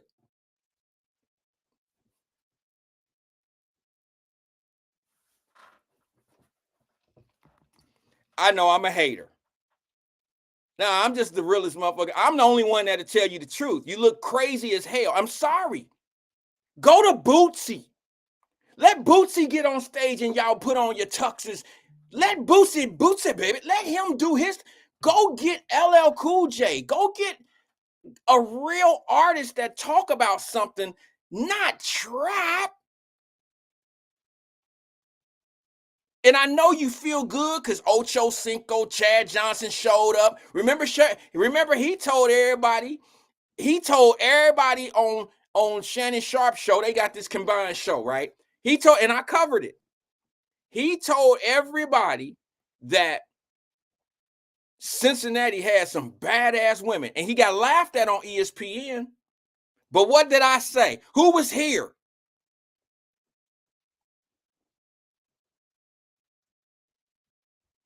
Who was here when I had the conversation about Chad Johnson and them talking about how fine the women were in Cincinnati? And I stood up and I was the only one that said, Chad, right. What y'all talking about? Cincinnati got some beautiful women. But unfortunately, Chad ain't talking about black women. He could come at me if he wants to. I tear him and tight suit up.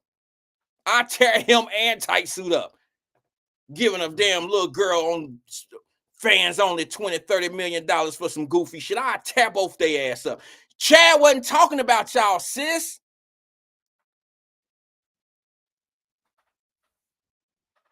He wasn't talking about y'all. He was talking about what he took to the damn Jeezy concert when he dressed up in his black. I told y'all a long time ago. Chad wasn't talking about the black women of Cincinnati when he was talking about Cincinnati.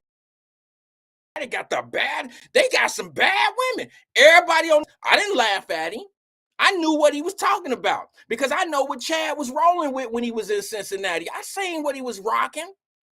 I seen who he was rocking with. Yeah, I ain't saying he didn't have a few black women, but Chad had them all. He had the Houday crowd. He had the black ones, the Asians, he had the crowd.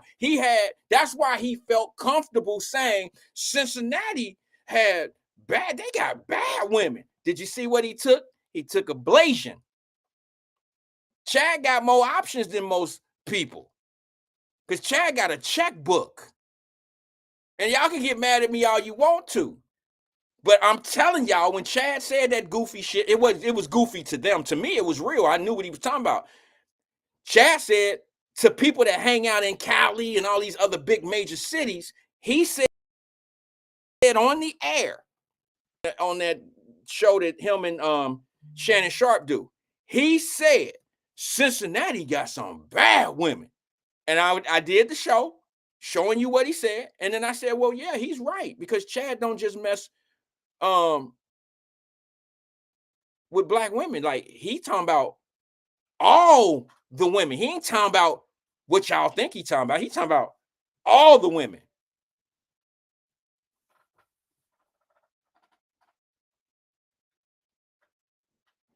Brenda Harris says, at this point, Wyatt, conversations like this have worn me out. These youngsters, youngins, will one day be older adults. Real talk. Here's why I'm bringing it up.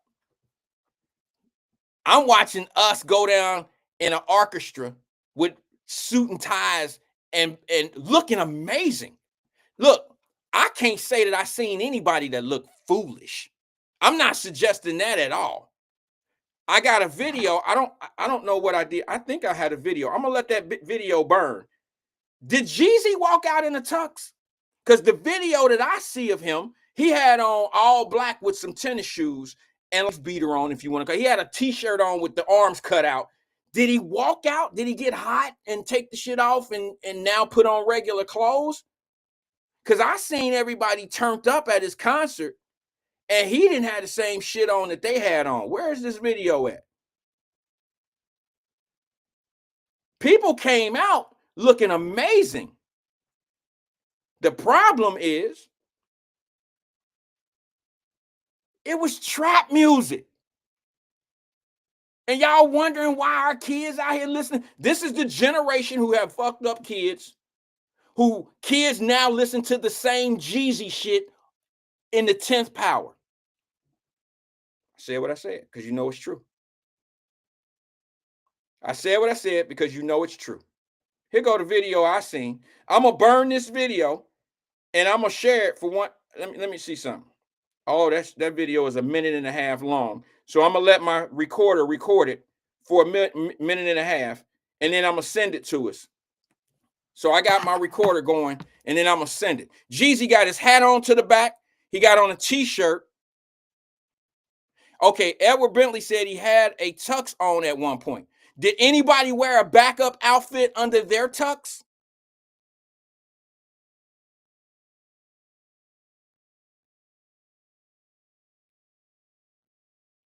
Maybe I'm wrong here. His lyrics didn't change. Maybe the orchestra changed, but maybe he did have on tuxes. I don't care. Who's the Jeezy now? Like, if you listen to today's, not your kids, not the people that listen to Jeezy when Jeezy was the flaming hot, putting all this shit out.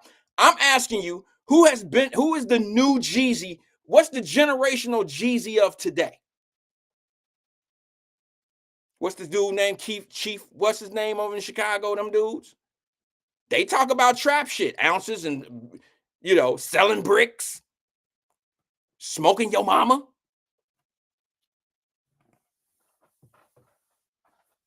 And we put it on for that. Okay. Look, them cats don't fuck with me over here no way, so I ain't saying nothing that they can. I just gave them more reason to dislike me anyway. But if you 50 down there with a damn tuxedo on, listening to Jeezy, I get it. I guess I get it. But when that motherfucker changed clothes, I'd have had to change clothes too. I'm not down here paying no tuxedo money for you, bro. And now you about to show up in whatever and anything, and I'm out here tuxedoing it. And now you up there looking like 1988. Excuse me, 2012. Jeezy was a baby in 88. He probably wasn't even born. He might have been born. I don't know. I wouldn't have done that. That's just me. That's just me. I'm going to send this video over. I want to know if this look right to you. Now, I'm not saying be mad at anybody for going.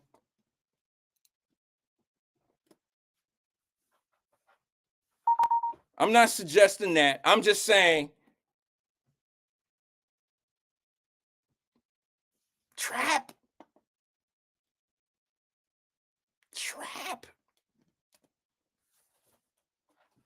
Y'all know Rick Ross tried this. The rapper. Boss. He came out. My man Nas. Nas is a little bit different. Go get Nas and put him an orchestra up there because he's talking about the community. He's bringing consciousness. He's the polar opposite. He's the opposite of a Jeezy.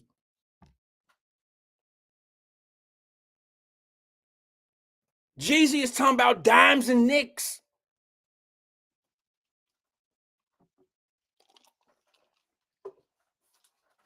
He's talking about dope house. And hold on, I want to play this video if y'all don't mind. Hold on. Hold on. And I want to know if people just come out to be seen and you don't care what they saying. I'm just curious to know. I mean, am I wrong? If I'm wrong, put it in the screen. Just call me all right.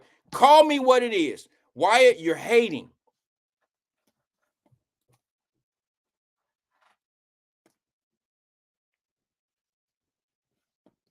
You're hating, Wyatt. Stop hating.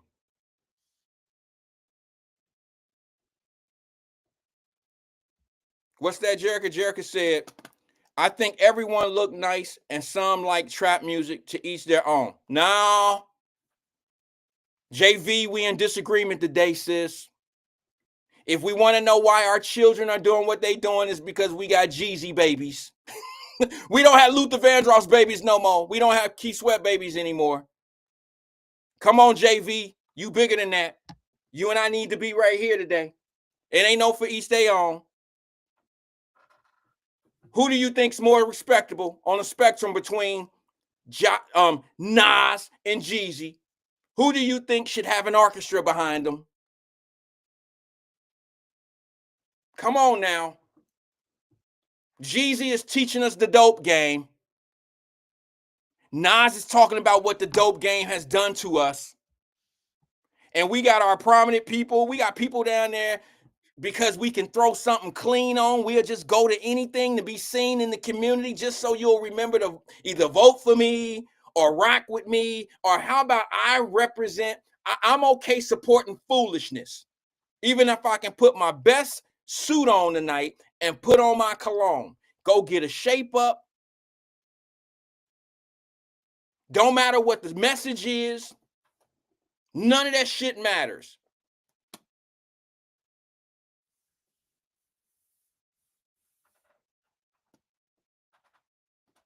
I got a clip. I don't know who I'm stealing this from. It was sent to me on Facebook. It was sent to me. So as long as I know it was, I do too. Hold on. Jerica said it's cool. I like some trap music. Me too. But you know what I'm not gonna do, JV? I'm not going to no trap music in a tux. And if I do, well, I can't even say that if I do. Hold on, let me just play this. Let me just show you. I don't know. Like I told you, I'm not mad at people looking clean. But keep in mind, we're sitting here idolizing the music that has put our children and have demonized us collectively and have destroyed a lot of the places that you want to call our community. This is how shallow we can be. Now, who was there? If you was there, was you? Let me play this clip. I don't know how well it's going to come out because I just burned it. Check this out.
Stop playing, Carolyn. I'm not playing the music because I don't want to get snapped. I don't want to look at Carolyn Smith, y'all.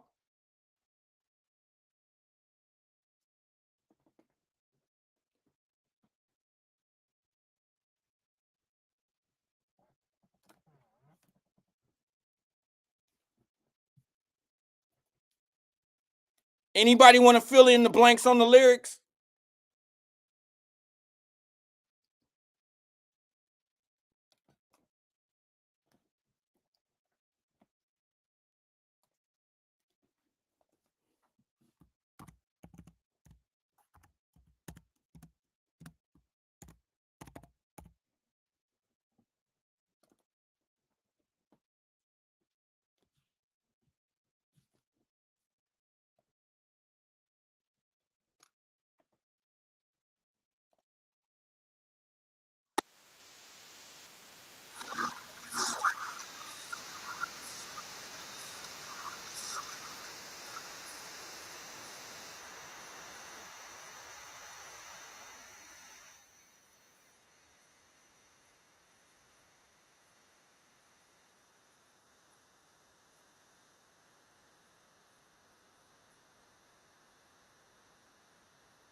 All right. I don't think you guys can hear the lyrics. I couldn't play the lyrics because I didn't want the video to get slaughtered. Maybe it's just me. As I said, I just find it to be a little odd. Here's the thing. There's a certain group of people I can see coming in there and enjoying the shit. I get it. But they need to take their ass up the street to Clifton and have it at Bogart's like they've been having it all these years.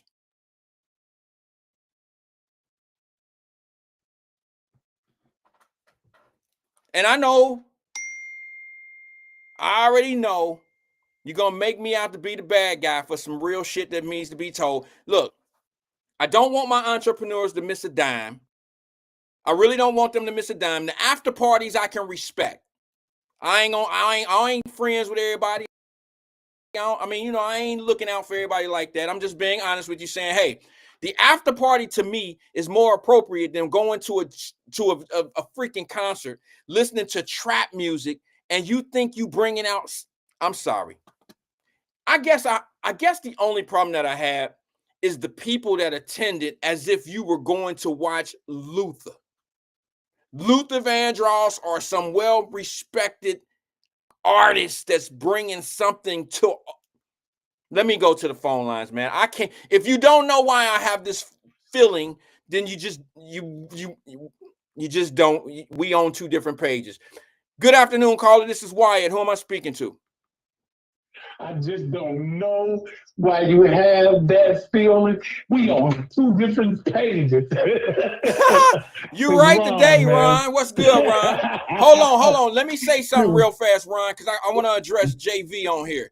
She said, wait a minute. Jerica said, wait a minute. Now I'm gonna say it like I take it. Wait a minute. We take a trip down gangster memory lane every day. Here, kind sir. You're right. But I don't condone it. I'm not sitting back here. Look, sometimes you just gotta let shit be said, right? Don't it clear itself up? When you hear people talk about things that you know they're wrong about, but you hear them say it out loud, and it sounds like they don't really even hear, like they don't hear the message that we all understand it to be, but they're sitting back describing it like we don't all get it, like we don't get what they talking about. Sometimes you got to let people talk about it. You got to let them say what they want to say. But for me, I'm sorry. I don't condone gangster shit. I don't condone gangster rap and all that. No, I don't. I'm not with it because I know what it's done to our communities. You play Big Extra Plug all So the what? time. So what? What is it? What is it saying? Is he talking about we need to be putting dope in the community? Yeah, but No, he don't. Talk about dope shit. No, he don't. They ain't talking about no putting no dope in the community. Wyatt. He ain't talking about no putting no dope. You know what he says? I bet you don't know one line. Don't even go on Google and don't play no motherfucking. Don't go and try to get no lyrics. I can't remember no lyrics. I know. And you know what? I didn't mean that as a jab. I meant you don't know a lyric from Big X Plug. When I hear a dude say, I'm a dude from the projects and I have been used and I don't owe people that use me. I don't owe them anything. That resonate. That ain't got nothing to do with putting dope in the community. But then he was talking about the dope game and between that. No, he's not talking about no dope game like that. He ain't. Come on, how you know? Tell me one song. Tell me one song. Anyway, you a hater. You can't be hating on Jeezy like that. I'm not hating on Jeezy. This ain't got nothing. Jeezy has his crowd. Jeezy got his crowd. What did you hear me say that was hating on Jeezy? I'm talking about people. You did. I want to know who you talking about then. I'm talking about the people that cleaned up to think they look. What makes you think that you are representing something good by going to something that has been detrimental, dangerous, and put our own kids in jail? What makes you? Why would I promote that? Why would I be okay thinking that this shit is cool? Answer that, Ron. Man, you got to cut everything off then. You got to cut everything off. First of all, you can't go back to you can't go back to the past. And what? And essentially, wait a minute, Ron. Wait a minute, Ron. You sound crazy. You cannot tell. Now, Ron. He's classy now. I'm about to. We doing the dope game different. Okay. It's another kind of dope game. You heard him. Wait, it's Ron. Ron, he just said we doing the dope game classy. Yeah, the dope game got classy. The dope game got classy. So why didn't I see any dope fiends in there with heels and with classy shit? Or am I gonna now see dope fiends running around the community But that ain't what the concert was about. Hey, what was it about? Come on, man. What was it about, Ron? Come on, man. What was it about? When you go see, we not gonna do that pants hanging down and all that other stuff. We gonna step out and change the game a little bit. No, that's just a different way of hypnotizing people to think that bad shit is good. It's bro, you can't, that's like putting, okay, you know what it is, Ron? I'm gonna say this one thing, and a lot of people understand. We all grew up with some dirty ass friends. You got some friends that never washed their ass before. They think putting cologne on disguises the dirt on their ass. And that's what you do when you go dress up to go listen to trap music. It don't make the music any better. You just putting cologne and clean clothes on over the dirty shit that exists. That music that he talks about, just like if it was Ice Cube. I'm going to be honest with y'all. Ice Cube is one of my favorite artists, but Ice Cube can't be Ice Cube that he was back in those days. I don't respect that anymore. I didn't know better, but I'm 50, Ron. I'm 50 years old, and I know, wait, Ron, I'm sorry, Ron, shit that Ice Cube started out by saying and all that in NWA was bullshit. You can't come to the Cincinnati area. Did he go to the casino down there and make everybody wear tuxedos and shit? No, he didn't. He wore the same khakis and the gang-banging ass bandana that he wore back when he was brainwashing us about this dope man shit. That's what he did. You can't put him in a tux and make me come out in a tux, and that's gonna clean up what he done did. You can't do that. Hey, okay, listen to me. Now, I don't think you ran around in Cincinnati, back when Jeezy was out. So when you went in the Vito's, it was a little club. When you went in the Vito's, it was Rick Ross or Jeezy. Only thing you did, when you went up in the club, every time you went on the club, it was Rick Ross and Jeezy. That was what was played. Now, we went in there all type of ways. We went in there, you know, we went on in there all type of ways. I just say that. You know, I used to wear sweatsuits and all that Man, other that shit ain't got all the nothing to time. do with the day, You Ron. know, We ain't talking about your we ain't talking about your 1988 ass. Stop. That's what the game was. That's what the concert was all about. What? We wasn't they wasn't doing what we did when Hey, Ron. you know Jeezy was out in what is it, 2014? If there was when he no first came out. It's a level up. It's a level up. It's a level up. Ron. That's what it was about. That's what it's about. Hey, Ron, how do you level up the dope game? Do the same. How do you level up the dope game? You clean it up. How do you clean up the dope game? You clean it up. How? You clean it up. How do you do that? You clean. I mean, we ain't gonna talk. We ain't gonna talk about all that. No, I'm just bro. I ain't asking you to give me no formula on how you gonna rinse your money. I ain't asked for y'all that. I said how you clean up the dope game. No, I mean he wasn't cleaning like it wasn't.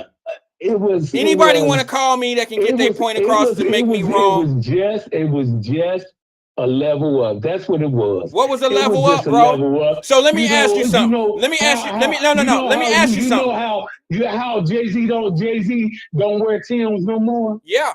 You notice how his lyrics are different than his attire? Yeah, level up. Yeah. But you notice that he don't talk about you notice that his game don't talk the same? His game is totally different. He leveled up, but not only did his clothes level up, but his mental and what message he passed on to you leveled up. Jeezy still. That's what Jeezy was. That's what Jeezy doing. If you sold dimes and nicks and 8 balls, it's still the same today. You can't put a tuxedo on dimes, nicks, and 8 balls. You still fucking somebody's life up. You still fucking somebody's life up. They still selling dope. He don't do that no more. He might not be, but somebody selling dope. Somebody is. Somebody selling dope. And they gonna continue to sell dope. So not if we change the game. Not if we keep valid. Listen, here go the bottom line. Here go the bottom line, Ron. Here go the bottom line, Ron. I ain't got nothing but love for you, and you know it. All right. But here's a prime example of us basically validating bullshit and making it seem like if you clean it up, then it's right. The same madness in the bro. You gonna let me get my point across? Okay, go ahead. You sure I can talk on the Wyatt Live show? You sure I can get go ahead. Oh my God! All I'm saying to you is, bro, when Frank Lucas walked in places, he was the cleanest and sharpest man in the room, but he was killing Harlem. Mm-hmm. Because he wore nicer clothes that make him a nicer guy, and we shouldn't look at him for being wrong, for putting stuff out there that was killing our communities because he was wearing Barracuda rug coats and shit. You know that ain't what I'm saying. Well, what you saying, Ron? You just said clean ass pimping. That's pretty much what you said. If a pimp wear a nice suit, he's a better pimp than the one that look like a pimp. That's what you basically saying. If you clean up the nastiness by making it look right, it ain't as wrong as it really could be because we make it look right. We clean it up. How do you clean it up? That's why I asked you at the beginning. How do you clean it up? By putting a suit on it? Or do we clean it up by getting rid of it? I don't know. I know you don't know because there's no reasonable answer on your side. There's no reasonable answer. What y'all doing is falling for the bullshit of what we gonna do. What? Ron and went through. I ain't gonna continue. You know, left like I was doing on Friday, but I will say this. You know, I apologize to the older folk, and I apologize to people that I offended. What did you do, Ron? Ron, your phone cut out. Your phone cut out. We didn't get some information here. What did you say? I said I apologize because of the way that I presented myself and I should have presented myself better in front of certain folk. And Ron, we losing you, bro. I don't know what's up with your phone. Last time your phone did this, it effed up the whole show. It had us cut that off. same respect. Oh my God. And as far as talking, some of that nonsense that I've been talking. And I'm not going to say that I'm not going to say certain things again and all that other stuff, because I am quite bitter, at the city officials and this city. And, I told you, I sent you that recording, right? Yeah. I sent it to a couple people. And, they were going to try to hide what happened to me, on the square. They were going to try to hide that shit. They said to block media attention. And I got it on my page right now, and they closed that shit out before they even investigated it. And they violated my civil rights time and time again. And the reason that I sent certain people certain things, because I know that, if I say it, it don't mean nothing. It fall on deaf ears. But when you got the proof in your hands, you got it in your hands. So, like I said, it was wrong for me to be talking as fly as I was talking, as I've been talking, to other people, and I just apologize. Ron, is this your way of apologizing for the way to me? I acted? Ron, is this your way of apologizing to me for the crazy shit you've been saying, even as of today, about cleaning up the shit? I'm just asking. Because, Ron, I don't think people know. Ron, I'm going to be honest. Ron, hold on. Stop. Break. Pause. What? The phone went out, and it was gargling, and it went robotic. And then you came back and was talking about, and I apologize because I've been acting a fool, and I said some shit, and I did something. We lost what you're apologizing for. It never got to us. So why don't you start there, bro? Say, hey, Wyatt, I really apologize to you for the shit I've been saying and doing to you on your show. Wyatt? You crazy in the motherfucker. You think you gonna get me to say something like I'm only that? kidding, Ryan. Get it out, bro. Now, for real. I just conducted myself, outside of myself. Stop, JV. And I like I said, I sent you some of that stuff, man. Yeah, we got that. And I got that. We heard all that. Man, like I said, my family told me that if you had just told if I had just told them the situation, that they would have never believed me, I don't know if that's true. They would have believed. So you telling me that the city of Cincinnati police would not believe you if you said that you got jumped on the square by some kids? I disagree with that. They would have definitely believed you. I didn't. I wasn't talking about just that situation, but the Cincinnati police, they closed the case before they even investigated. Okay, that was what you were saying. Okay. I filed the case. I filed the police report. The 2 days later, they closed the case. Ron, let me say this for you, Ron, because I heard what you said. You got the recording. I do, Ron. Let me take it from there so people can. Let me speed it up a little bit because I gotta go. Okay, but let me just tell the people. Yeah. Let me give you. Let me hop off of there.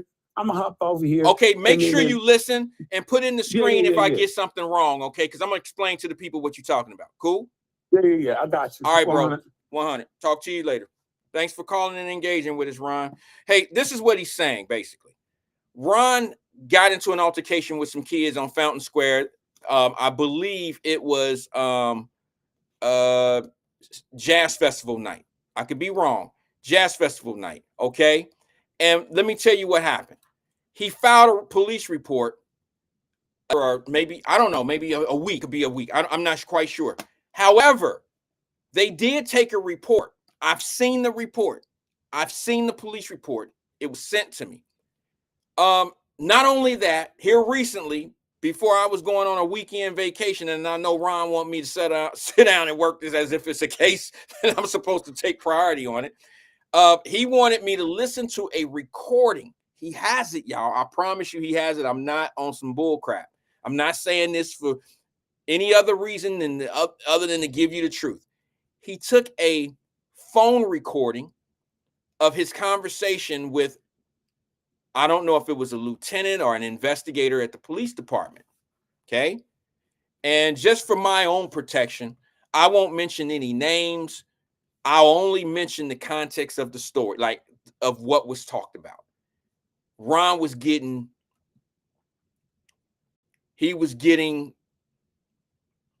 how should I say this without, they were throwing curves at him. In other words, they were really just trying to get him to go away. I heard it on the camera. I heard it myself. Basically, the guy on the phone from the police department was lying to Ron. He was saying that the case had been thrown to somebody else, this officer's name, and he said that officer should have texted you. Let's make sure that, because y'all know Ron, when he's on the phone, people that get tired of you, they just, oh, whatever, let me rush this person off the phone. Let me rush this person off the phone. They were really, really trying to rush him off the phone and treat him like since he couldn't get his point across, like he was a nobody or he didn't deserve the same rights or protection of anybody else. So what they did, and I'm listening to it. This is not his version of what happened. This is my version of the phone call. Basically, the lieutenant or the investigator said that we gave this to somebody else and that person should have texted you. You should have text. Ron went through his phone. I'm watching him go through the phone. He videotaped the screenshots, of him doing in the conversation. He doesn't find a text from the police department. So then the guy, Ron, is like, well, no. Y'all know how he talk because of his condition. But I'm with Ron. I'm listening to him. And the guy now changes his story because he didn't think Ron was going to take the time to search and get the information that the police officer is talking about. So Ron is like, no, sir. No. I don't see a text message from that particular officer. I don't have it. So the police officer then turns around to Ron and says, oh, wait a minute.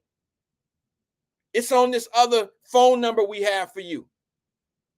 Check that one. Ron's like, no, that's not me. That's not my phone. Oh, yeah, okay. So now the cop keep making up other excuses of why this shit that he's then already told Ron. He's basically trying to slow roll him and just trying to push it off and make it. He'll get this dude. He's slow. He'll get tired of calling. We'll just burst. He'll get tired. He'll get tired. Y'all know what I'm saying? Y'all ever had that? I swear on everything. That's why I think some of these phone companies and some of these companies go use third world people for their call centers. I've done it. I've been on the phone. I remember I was with Sprint for years. I got on the phone with Sprint. I called customer service because something's wrong with my account or something's wrong with the service. And I call them and I got somebody that they might say 5 words and I can only understand 1. So every 5th word, I understood 1. Now I'm frustrated, not only because my phone is messed up, whatever problem I'm calling you with, now I got a language barrier problem. So now instead of me sitting there being patient, I just say, fuck it, I'll deal with it and I'll hang up because I don't want to be bothered with all the other shit because I'm already having a problem. See what I'm saying? I think strategically it's set up like that sometimes. That's why I always write notes when the cell phone companies and people like that, when they put people on there that I can't understand, I let it be known. There was a language barrier. I have a problem doing business with a company and I can't understand the language. I have a problem with that. Yeah, I do. This is one of the reasons why I left Sprint. Sprint's call center was not in California. It was not in North Carolina. It was not in Ohio. It was over in India somewhere. I'm not going to be paying money to Sprint, get bad service, bad customer service. I'm talking about the phone itself be bad. You can get bad customer service. And then I get a customer service agent that I can't understand. But you want to charge me 100% American dollar for service, for my cell phone service. You want to charge me 100% and you paying those people over there peanuts. Nah, that ain't cool.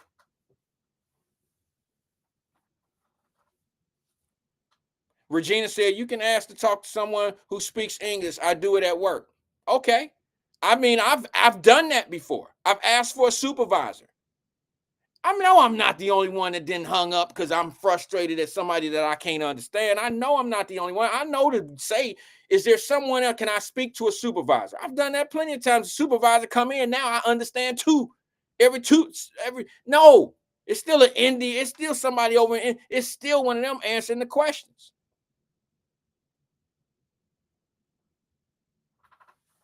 The hell? Y'all know. Don't act like why y'all always trying to make it seem like I'll be on some different shit? Y'all know everybody done it. Let me give you a perfect example. My brother, E. I was listening to E. I was on the road. And I was listening to, I don't even know what show it was, but I'm sure y'all will remind my brother E to death. But I'm going to tell y'all, he can be a little slow with certain shit. We always end up together.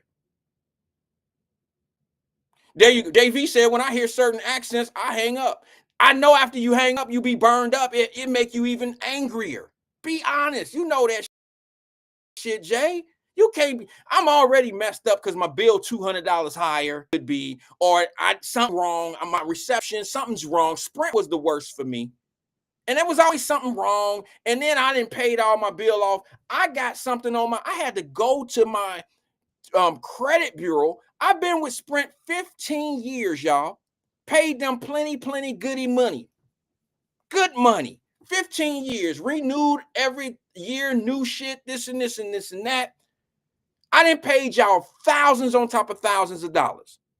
You want to put a $236, what do they call it when they put it on your credit report, saying you owe them that money from a previous bill?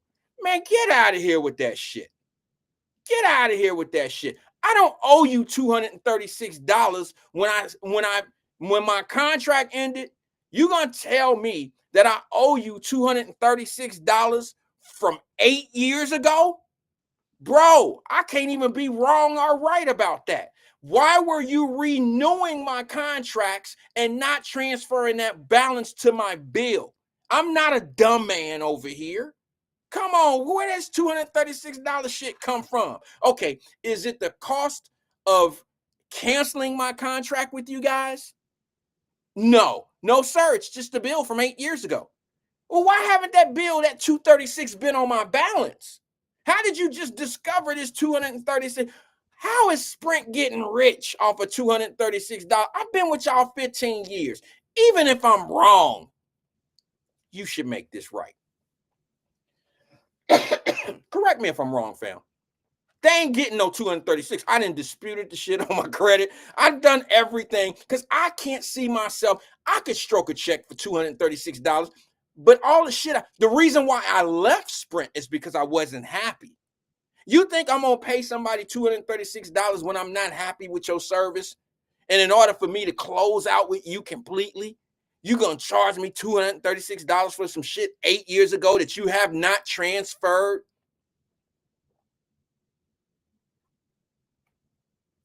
See, I'm seeing people who saying, like Donna Shawn saying that Spectrum did her. Like, this is a common practice. People do this. Now, what I was thinking until Sprint actually said, now, I don't know this for a fact because I don't know exactly how these things work. I filed a dispute for the 236. When it came back, my dispute was denied. Now I'm gonna have to step up and do something that's gonna cost me more than $236. So I'm feeling stupid here, but I'm now at a principal point. Now I'm just trying to do this shit for the principal. So my thing is this.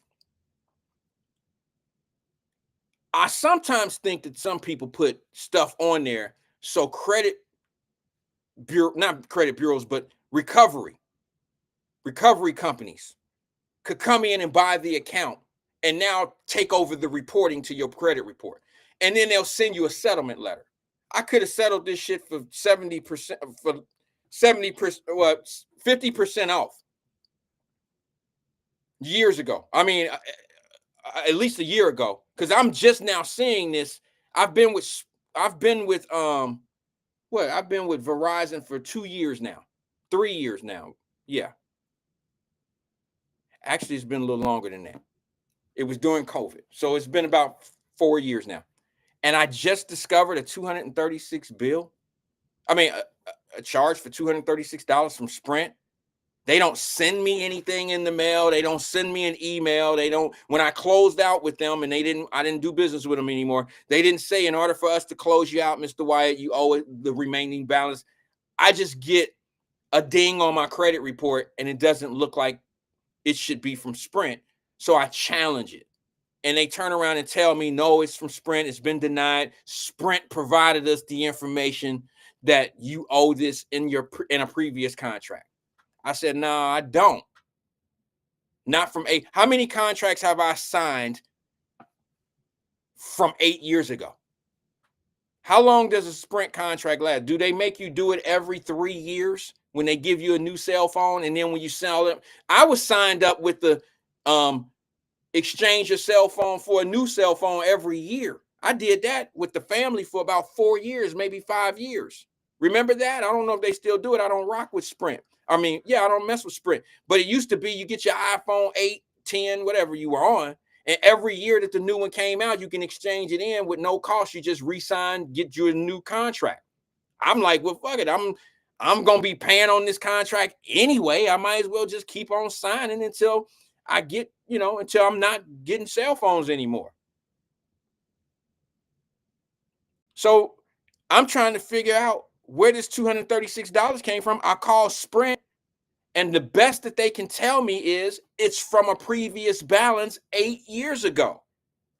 I need you to be more specific. Was it a long distance call that I made? Was it some shit that I used my what is that when you use your internet on your phone? Was it, you know what I'm saying? Was it that? Show me specifically what do I owe the $236 for? Don't just tell me I owe it. That's not fair. I need an itemized statement. That's all. I just need an itemized statement.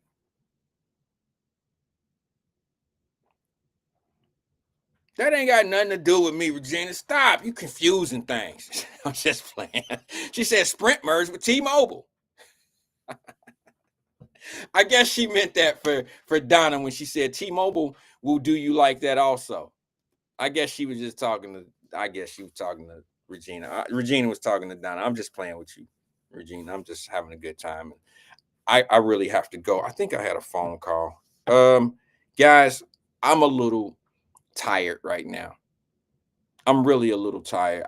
I'm tired.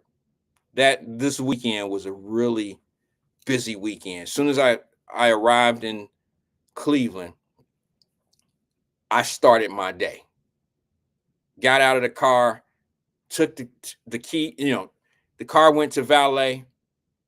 I'm mad at the hotel up there too. My car sat in valet for 3 days in Cleveland. 3 days. They charged me $75 a day. When I picked my car up this morning, now y'all tell me, I've been wrong for everything all day today. I guess I'm gonna be wrong on this one too. It was $75 a day for my car to sit in valet at this hotel. They pulled my car around this morning. There's bird shit all over it. There's these big bugs that Cleveland have, dead bugs all on the windshield. And this little brother, I just got to tell you what it is. These kids got weird ass haircuts today. This little brother pulled my car around. He get out of the car, right? When I see him, He pops the, the trunk so I can put my bags and stuff in. And he has a scary curl. Y'all remember those Jerry curls we used to call scary curls, the Michael Jackson scary curl? And it was so much activator. I guess it was active. I've never seen this before in my, I've seen it back in our day. I ain't seen a scary curl in 2025 until this morning. He get out of the car. He was a little weird. He get out of the car. He walk around to give me my keys. Hand me my keys. And I said, all right, thank you, young man. But let me ask you something, young man. Why is my car so dirty? Do you leave the valet cars outside? There's bird stuff all on my car. It's filthy. I done drove 3.5 hours from Cincinnati to Cleveland, damn near 4 hours. And I ain't had this much shit on the car driving nonstop. Where my car been, bro? Who took this home? It looked like it was sitting under a tree with sap and shit falling on. I'm like, bro, do you see my car? What? Here go the kicker. That's one thing. But bro, it's not his fault probably. But here's where it is his fault. I look at his head. This is a little brother. He can't be 20. This is some young generational shit, the new 20s. I don't know, early 20s. He got on high waters. He got on, he looking different. And I've never not tipped my valet in life. I wouldn't say never. This is probably one of the top. This is probably maybe. No. See how people do you? See how Carolyn Smith do shit? She ain't even heard the whole bitch. She ain't heard me bitch and complain. She ain't heard me complain about the whole thing yet. And she already telling me to leave the kid alone. She said, oh my God, Wyatt, take the shit up with the management. Leave that kid alone. Can I finish my problem before you tell me what to do, Carolyn? Listen, and then I got one other thing I want to tell everybody, and then I'm gonna piece everybody out. I promise. Listen, I told you he got the scary curl. Now, it ain't a black woman, now especially a man, that ain't gonna be mad at the shit that this young man just did to me. He get out of my car, he hand me my keys, he said, thank you, sir, and the hood is up. He don't grab the bags, he don't do none of that.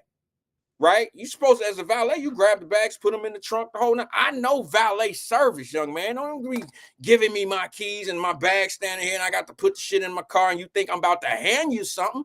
That's your job to go around and pull the car around. The extra shit is getting the bags in the car. That's what I tip you for. I didn't tip you. I don't tip you to drive my car. I tip you to do things that, the little extra shit. My car, my bag's in the car. It's only 2 of them. I ain't got big shit. It got a little golf bag and a little, y'all ain't heard nothing. He hand me the keys. I go to the front of the car to get in on the driver's side because I don't use the key. I could use the remote to open the trunk, but I got some things in my hand and my keys are kind of hanging on my finger, so I can't really release anything because he ain't took my bags and nothing. So I walk to the front of the car. I open the front of the car. I'm going to put my keys inside of the car and use my trunk latch, right there. You just push it and, the trunk will open. I do that. Trunk opens. I look over my shoulder because I reached across my seat and I look up and my headrest on my car got scary curl all on it. Now, y'all know I'm a little bit of that OCD. I got that. Y'all know I don't like I don't do all that touch. I don't do all that. Bro, your little ass got out of my car. You got scary curl on my headrest. Remember that movie? What was that movie we watched back in the day when they had the curl-free girl and they sat on the chair and they left the spots on the back of the Coming to America? Remember that shit? Bro, you didn't fuck my whole seat up with the scary curl juice on my headrest, bro. And you really think I'm about to give you something at this point? My car dirty on the outside, I could probably live with that. It's not what you pay for $75 a day. Shit, I could have parked outside at the damn parking meter outside the hotel across the street and came down. I could have just put the shit for $24 on my card and just been cool. If I wanted the environment to come down on my car, at least I would have been scary curl free. This little dude got shit dripping. It's literally dripping off the headrest with a head print on it, and it's dripping. I'm like, oh, bro, I can't even give you nothing for this. He looked at me. He was like, huh? I said, bro, I can't give you shit for this, bro. Matter of fact, man, the hotel need to give me my money on this shit, bro, because this is crazy. Now I look crazy. I look like an old head that, oh, man, you trying to be cheap. I look like that. That ain't what it is. Listen. There's certain things in life that you pay for, and I expect the service. You feel me? Like I could have went to the little $24 parking garage across the street and let my car sit outside and let all the birds shit on it all day for $25. I didn't pay $75 for the birds to crap on my car and the windows to have bugs and shit and leaves. Look, if y'all know, leaves get in the creases of your car, in the window creases, in your door jambs, in your, when you lift your hood up in your trunk. There was leaves all through the trail of the. I don't do shit like that, bro. That's why I paid $75. Am I tripping? Carolyn Smith, now what you say? Leave that kid alone or keep on Wyatt? What else went wrong? Should I have gave him a 20 like I normally do?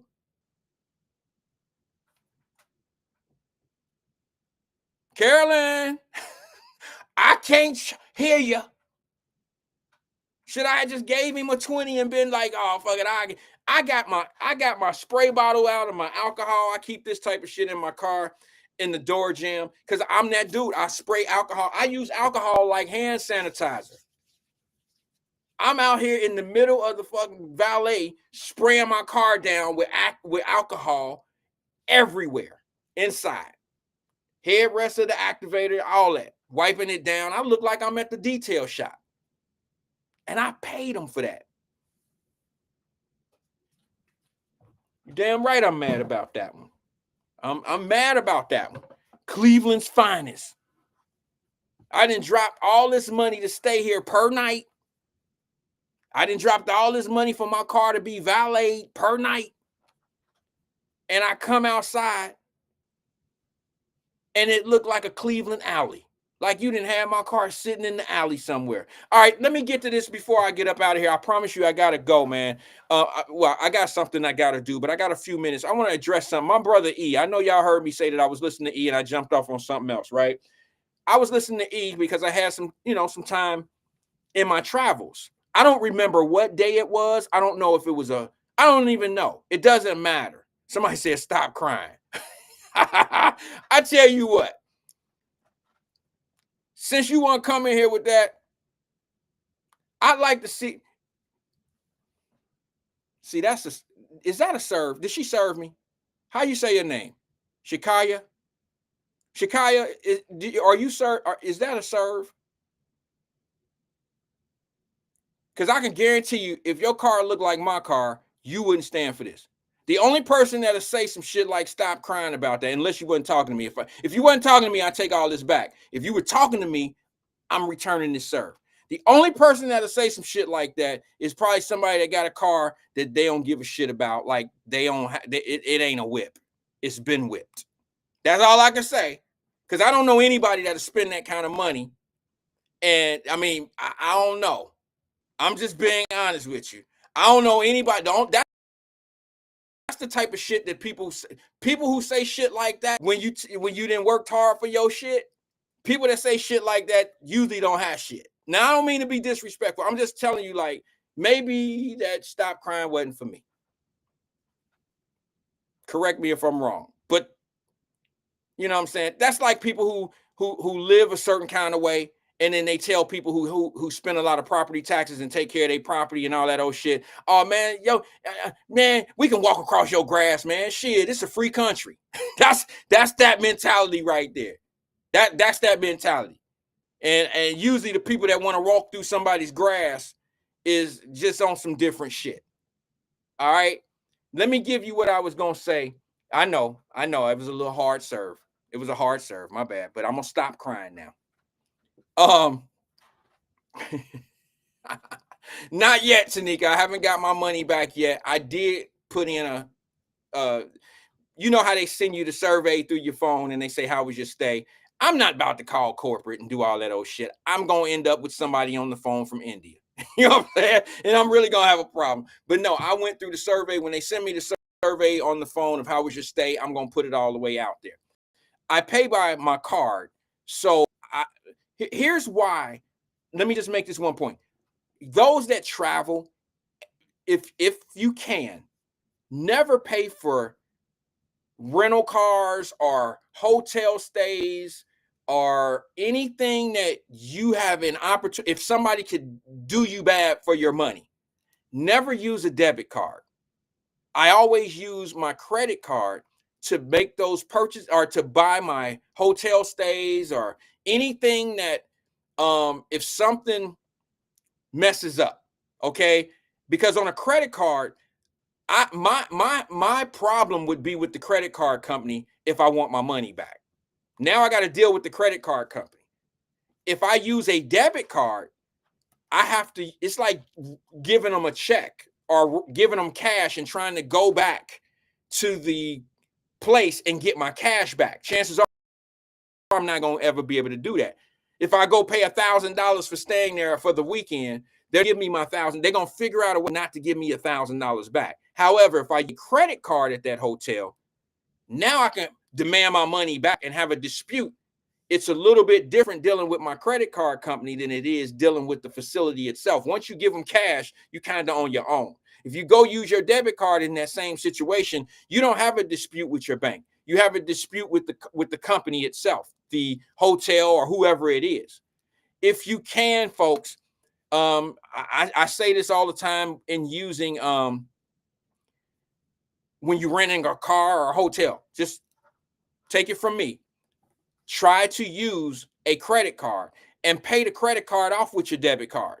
You know what I'm saying? I mean, it's the same thing, but you have more protection using a credit card versus using you have a better, I got a new friend, y'all. You have a better chance getting your dispute handled if you use a credit. All right. Shakaya. She said, laugh out loud. I just wanted to post something on here that would get my grandmother's attention, and it did. I would cry about my car too. You's a sweetheart. Thank you. I got a new friend. Who is your grandmother? You and your granny sitting back watching the Wyatt Live show? Jericho, I'm about to get to it, I promise you. You and your granny? I bet you your granny told you to watch this show because I'm a great judge of character, and I have you picking all the right kind of men, and the men that pick you, you'll be able to listen to Wyatt and say, I ain't messing with you. You don't fit this level. I'm way more level. Look, bro, I'm not saying you don't stand a chance, but you got to get your shit together before you stand a chance with me.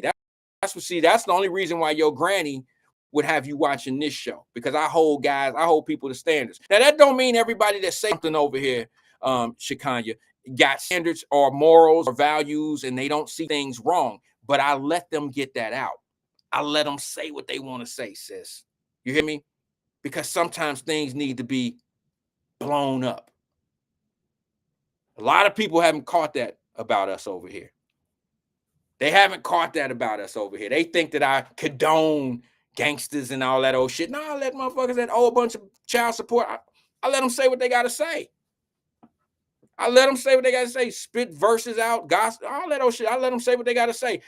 You can only tell if a person's stupid if you hear them talk. The best way to judge a person is to listen to what they say. Sometimes watch what they do. But I listen more than I watch. Because if your words don't match your behavior or don't match what you do, I got you. Sometimes people do something different than what they say. That's a little bit different. Like, I have a problem. I have a harder time. I ain't assuming she's single. I know she's single if she over here watching this show. Let me tell you why, JV. You want me to tell you why?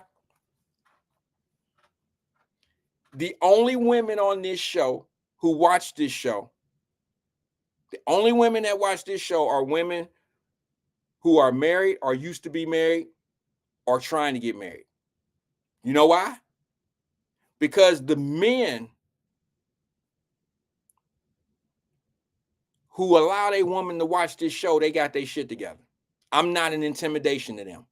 I don't reap fear in a man, in a real. I don't reap fear in a man. A real man that has a woman is totally confident in himself and his relationship with his woman. If he allow her to watch, if he's part of, if he says, "Oh, I know she watched that," that's cool, because she ain't gonna never listen to me and go to her husband and be like, "You should do that shit that Wyatt said." Nah, he's probably already doing it. Y'all feel what I'm saying? He's probably already taking care of his woman. He probably already doing some shit. Feel me? Now, I have had people that reached out to me over the years that I've been here that was like, "I don't watch the show no more. My man be tripping." Then I know what kind of man you have. I know y'all feel me on that. I know he be over there tripping. Now, Regina, you know I didn't mean loud like that. Because there are some guys that try to make a woman feel stupid or like manipulate them. Like, you don't need to be listening to that bullshit, because he don't want to be held to a high standard. He don't want to be held to a standard that makes him that's challenging. He don't want that shit. What that man talking about paying child support all? He don't be on some sucker shit. Don't nobody got to pay all that child support. That's fucked up. Don't nobody got to spend no time with their kids. Shit. I mean, he be tripping. He don't know my baby mama like I know my baby mama. All that old shit. But it's the truth. It's the truth. All right. Before I get on, I'm gonna take a call, the last call of the day, because they've been waiting for a minute. But I gotta say something because Jerica been waiting on this.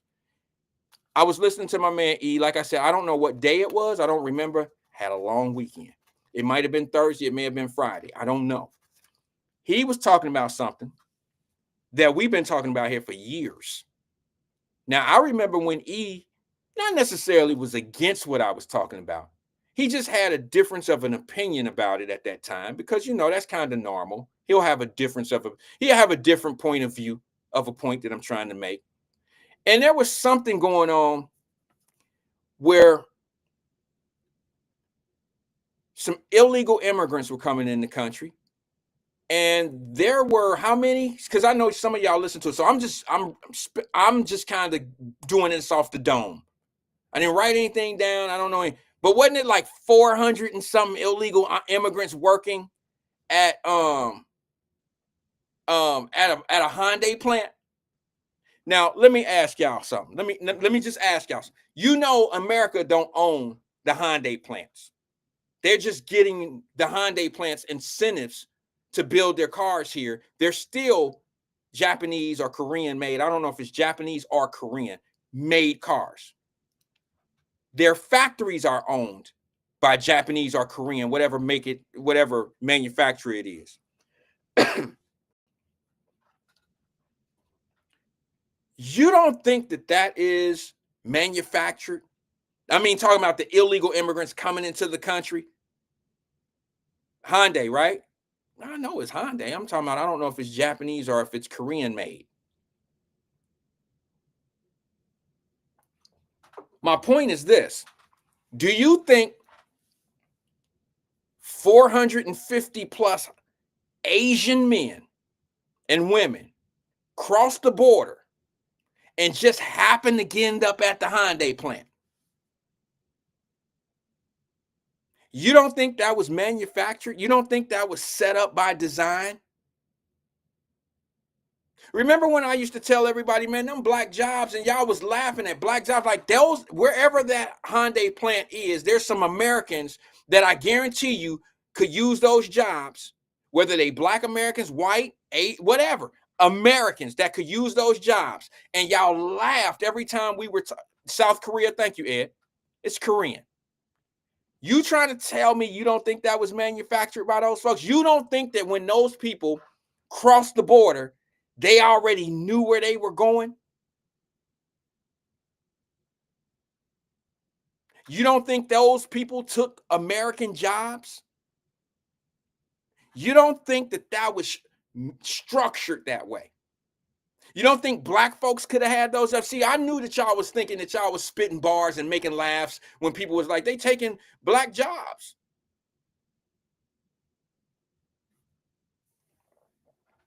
Well, what's a black job? A Hyundai plant worker. Back in the day, those were jobs that Detroit residents made great livings off of. And in 2025, you can go down there and make $25 an hour. I bet you they wasn't paying illegal immigrants $25 an hour assembly line work.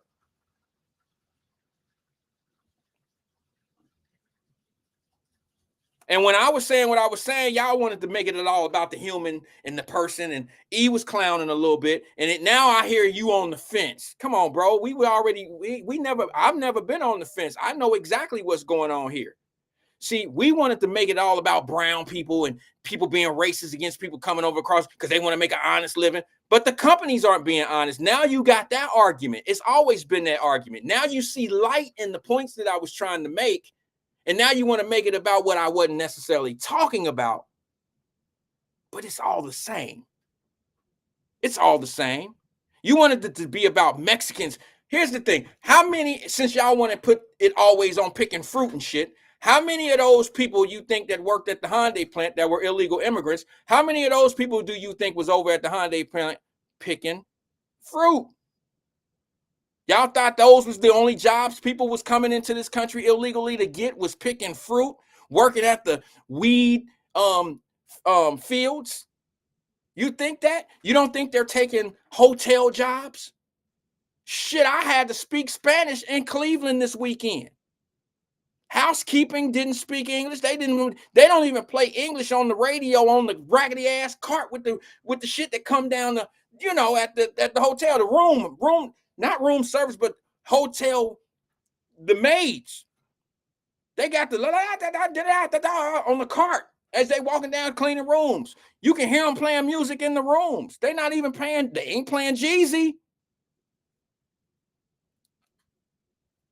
See that what they had you thinking is all these motherfuckers, they doing jobs Americans won't do. You right. Because they're not hiring Americans at the Hyundai. They looking at the illegals that come in here. And now your union workers look like some crybabies.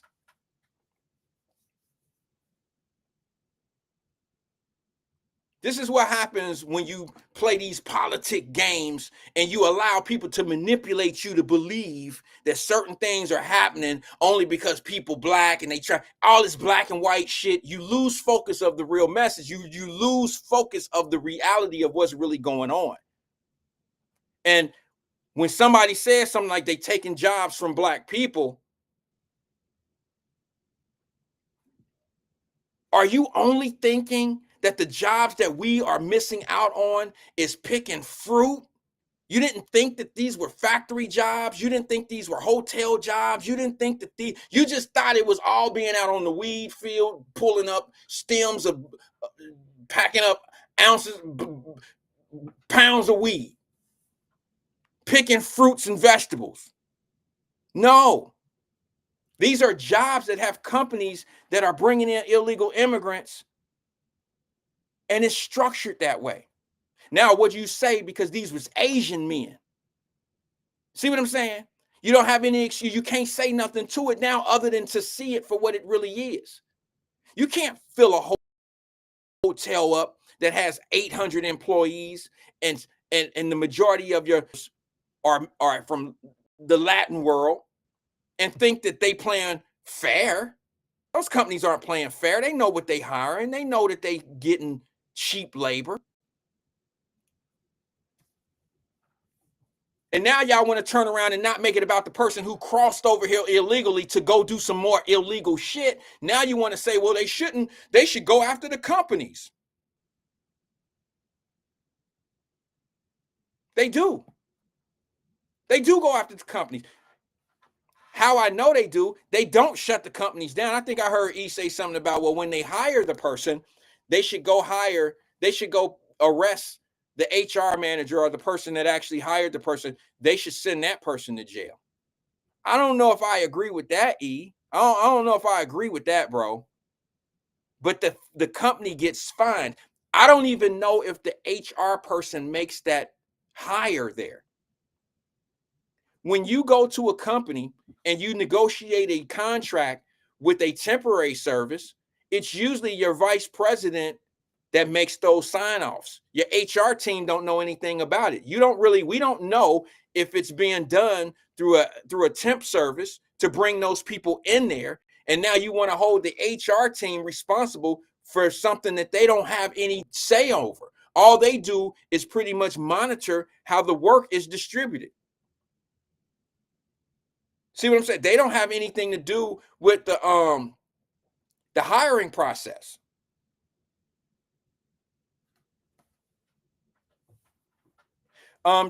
Jerica said the somebody you speak of didn't say they're taking jobs from black people. Somebody said black jobs, identify those remedials type jobs as black jobs. No, Jerica, that's just too complicated. It wasn't that. It wasn't all that. If you say it that way, Jerica, you got to say that that's your interpretation of what somebody said. That's your interpretation of what that individual said, the Trump guy. When he said they're taking black jobs, he didn't identify it as being field work. He didn't identify it as being anything other than black jobs. He didn't put a name on it. You assumed it. You assumed that it was the crop picking and all that stuff. He didn't say. That's why I was saying, well, what is a black job? I agree with the question. What's a black job? And then everybody wanted to make light of it and make it seem like there ain't no such thing as a black job. What he was clearly saying is these people are taking jobs from black people, not identifying any one particular line of work, but work itself. It's how you entertain. He made it very clear. I know what I heard, and I know that my argument was exactly what it is right now. And I knew that it was more than just crop work, because I'm looking at, y'all might think it might have just been about cutting grass and all that. I've been new. If you look at how unions are complaining about work laborer situations, they're being replaced by people. They don't need the union workers anymore. They don't need them. So if you bring in 500, close to 500 workers at the Hyundai plant, they'll nix-nay the unions. They're not scared of a walkout. They don't care. And it was manufactured. And here's the big part. Y'all so focused on Trump and how he going after these people, but you're not looking at those jobs that could be. If I'm gonna have Hyundai come to America and build their cars here, it's more than just building the cars here. It's who's building the cars in those plants. You got to pay attention to that. That's the whole purpose of them saying build the car in America. They could care less if the car is actually built in America. They need the workforce of America to participate in building the cars. That's the point of it all. But if you're just going to come here and build Hyundais in Georgia and then fill it up with a bunch of illegal people, what's the point? Let me go to the phone lines before I get out. Good afternoon, caller. This is Wyatt. Who am I speaking with?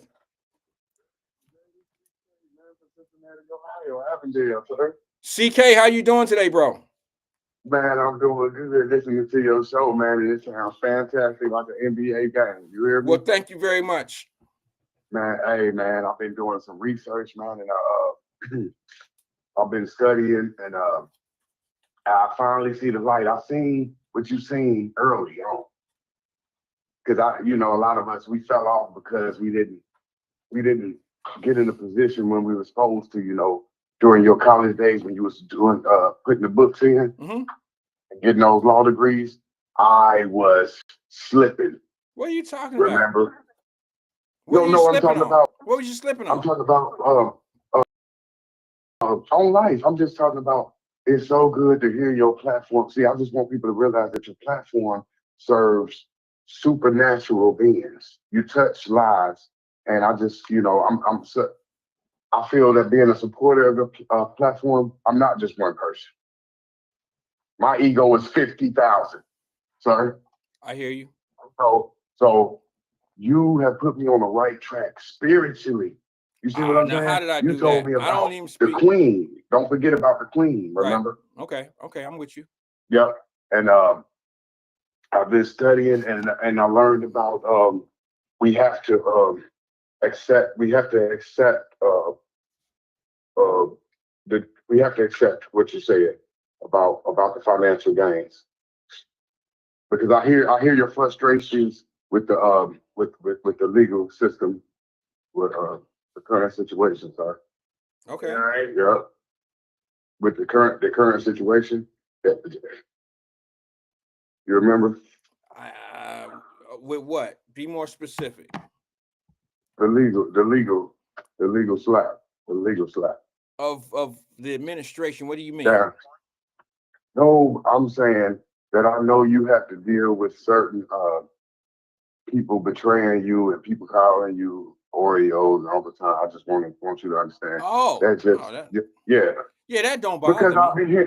No, it does. I hear it in your frustration, but No, I keep bring trying to tell awareness you. to it. That don't mean it bother me. I just bring awareness No, to I can hear it in your.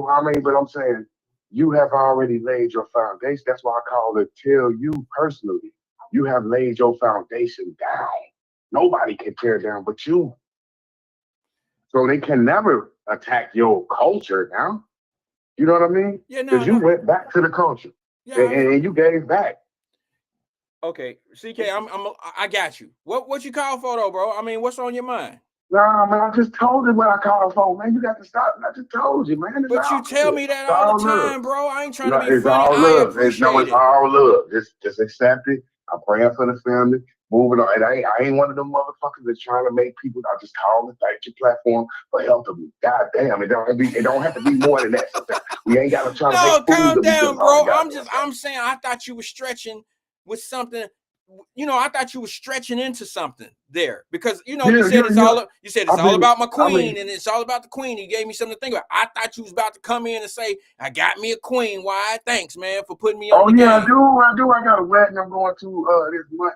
I'm talking about the whole foundation. You know who I am. You've been talking to me for about 3 years since my death, and I come back from death like Jesus Christ. So everybody else thinks it's fun and games. I'm just saying this is my real life. So you don't even know, but I know what you're doing for me. You know what I mean? But you probably don't know because you just a radio host. So you like shit. I just take care of my feelings. No, you're affecting people on the streets too. Okay. Well, have some of those people call in who I'm affecting sometime if you know them. That's exactly what I do. That's exactly what I do. But it's funny how them same motherfuckers that say they love black people and shit, they criticize me. And I'm the only nigga that call that motherfucker and pray for your family. So stop saying what's wrong with black people. I'm what's wrong with black people because the nigga that'll pray for you is a nigga you gonna leave a comment mad that he called your platform. That's not you. I'm talking about the comments. That's what's wrong with black folks. You hate the motherfuckers that support you. That's the problem. Yeah, that's all those stupid motherfuckers know when they bash me on the comments. I'm the nigga praying for y'all. I'm praying for Wyatt. I'm praying for his kid that graduate medical school. And y'all motherfuckers hate me for it. So what's the difference? Ain't no difference. So if you black, don't go back to your community because your community is going to destroy you like Nipsey Hussle and Young Dolph. That's what I call for. Stop supporting people that hate you. And Wyatt don't hate me. That's why I support him. He walked that tightrope. He married this. He went to college. He got his kid. What more do you signing out to the greatest podcast on Cincinnati? What you about to say, brother? I won't argue with you on that. I won't argue with you on that. I appreciate it. I just had to come get it off, man. That's all I'm calling for every day. But you make sure, ask him, why the fuck do y'all criticize CK? And he pray for y'all. Because y'all black. Yeah. Because we still suffer from slavery. Yeah. The same motherfucker I pray for.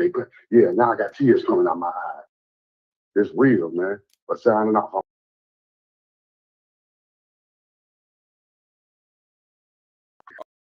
Thanks for engaging with us, CK. Man, I had to pour it out, man. It's a big change, man. 2025 from 76, man. Hey, courtesy to the Wyatt family. All right, brother. I really appreciate it. Thank you very much. All right. Thanks for engaging. It always puzzles me I don't know if he's gonna hang up and listen. It always puzzles me when people like say some of the rawest stuff. Motherfucker. And then be like, praise the Lord. Are these motherfucking, this motherfucking, that. I put 15 keys in the black community, and God bless y'all. I always found that to be a little weird. Y'all better stop putting the Lord in y'all frustrations. I believe, and I could be wrong, I have a problem. Like when people start talking about me, I think certain conversations are between you and God. Like some of y'all like just some angry prayers are supposed to be, you and God. Talk that up with God and then let God tell you how to handle it. He might let you deliver it a little better versus, you ain't never heard me do that. I mean, I maybe I just know better, but I say a lot of stuff here and I'll be like, and they did this and they called me this and blah, blah, blah, blah, blah. I'm just going to pray for them.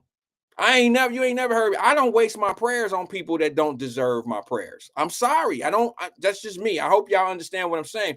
If you wishing bad on me, you talking bad about me and this and this and that, I'm not going to wish good on you. I might not tear you down, but I'm not going to be like, God bless you. And I don't do that because number one, I don't think most people mean it. That's just me. Maybe I'm cynical. I don't think most people mean it when they say, God bless you. And you sitting back, they know you against them. They know you doing everything in the world to hurt them. Or if you had an opportunity to hurt them, you would. Why would I want God to bless you? I don't waste my blessings on stuff like that. If you get me to pray for you, it's because you in need of something and I want you to have it. And people could say you're evil. That's an evil person. And God, please heal them from their evil and wickedness. Please, Lord, help them. I don't do that. I'd give Tanika a prayer and say, Lord, let her sell 5 cakes tomorrow. She probably deserve it. But if you mad at people for selfish reasons and you wishing something bad on them, I'm not praying to God for your relief of your anger and your selfishness and all that. Oh, that's within yourself. You're supposed to be asking God for that. I don't waste my prayers on people. That's what I call it. Let me go to the phone lines, man. I'm trying to get out of here. Good afternoon, caller. This is Wyatt. Who am I speaking with? You know I gotta be the last call. You may not be the last call. There's been several people calling. I just can't answer them all at the same time. Yeah, whatever. What's going on, twin? Ain't nothing, man. Ain't nothing going on. Give CK a break, man. What I do to CK? Let him pray, man. Let him pray, man. Look, I love the fact that CK prays for me and says good things. I mean, what person don't want to hear good things about themselves? I just don't. Here's what I don't want y'all to do. Don't think that I don't appreciate CK. It's more like this, twin. I don't want praises for things that I do right because right shouldn't get praised. That's just me. Like when people say things about, oh man, you did a great job doing this or doing that. And I'm like, but wait a minute, I don't see any other options. You feel me? Like, why are you praising somebody because they took care of their kids? Or why are you praising somebody because they're doing things? What you're doing is the right thing. Right. Exactly, duty. I couldn't have found a better word. So that's all I get frustrated with, man.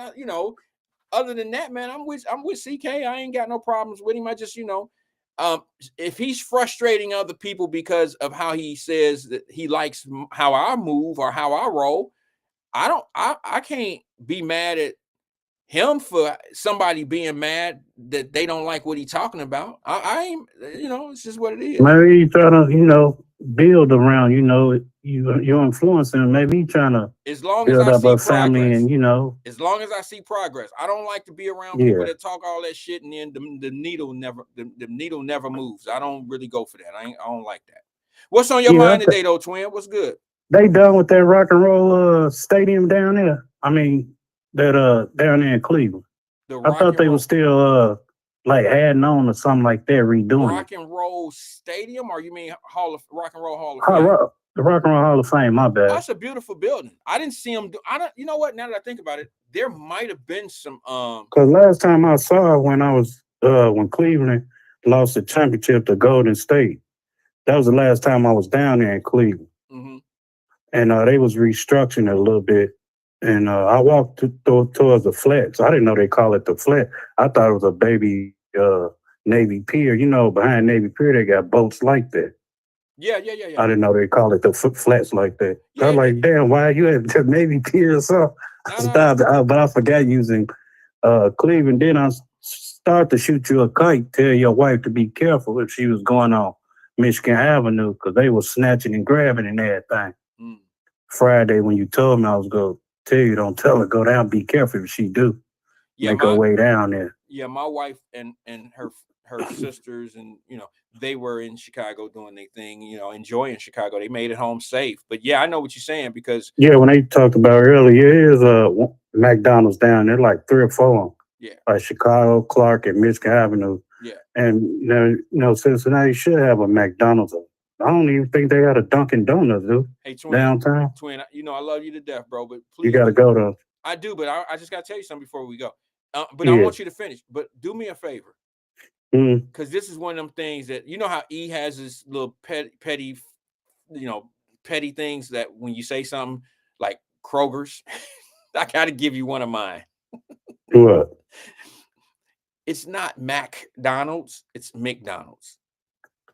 I know you didn't say. I know you did when saying, you talking about something. When you put S on years and everything else. Well, you're supposed to put S's on years when you're. I'm saying you say years, but you stretch it like you sing a cappella or something. I've never represented years and meant a year. I've never done that.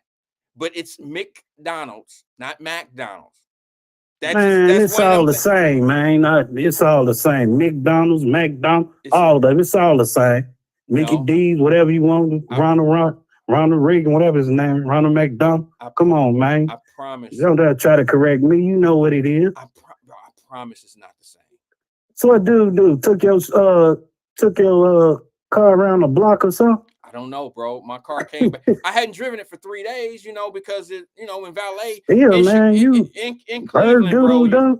Where I was going in Cleveland, I didn't need a car. I could walk everywhere. And we took a couple Ubers down to the stadium because it was probably like 2 miles from the hotel. And you don't want to, I didn't want to walk. It was raining in the morning, the day of the game. So I didn't want to be all out in the rain like that. But it cleared up by game time, no problem. But valet had my car sitting there for 3 days, man. And it looked like it sat under a tree for 3 days. Wow. It had everything that a tree brings. You know what I mean? Yeah, I don't think I would have went to no Jeezy concert, because I don't too much listen to that rap stuff no more, Wyatt, and all that. And I don't know what it was. Like you say, you should have went to Bogarts with it. But if Nas or one of them was out, because he'd be spitting bars, really, I've been to one of his concerts, but he can go. But Jeezy, man, you talking about Snowman and bricks and all that crazy stuff. Let me just say this to you, twin. Let me say this to you while you're on the phone, because I think people may have had a misunderstanding of what I was talking about when I was saying we dressed up. I thought everybody looked great. I seen a lot of pictures. I seen a lot of videos. I thought everybody looked great. But I can tell you this. There was people there dressed up that don't know Jeezy's lyrics. They don't know Jeezy's songs. I think I had more of a problem with people who was there just on some other shit. I'm pretty sure a lot of people, because I'm 45, he's about 47, 48.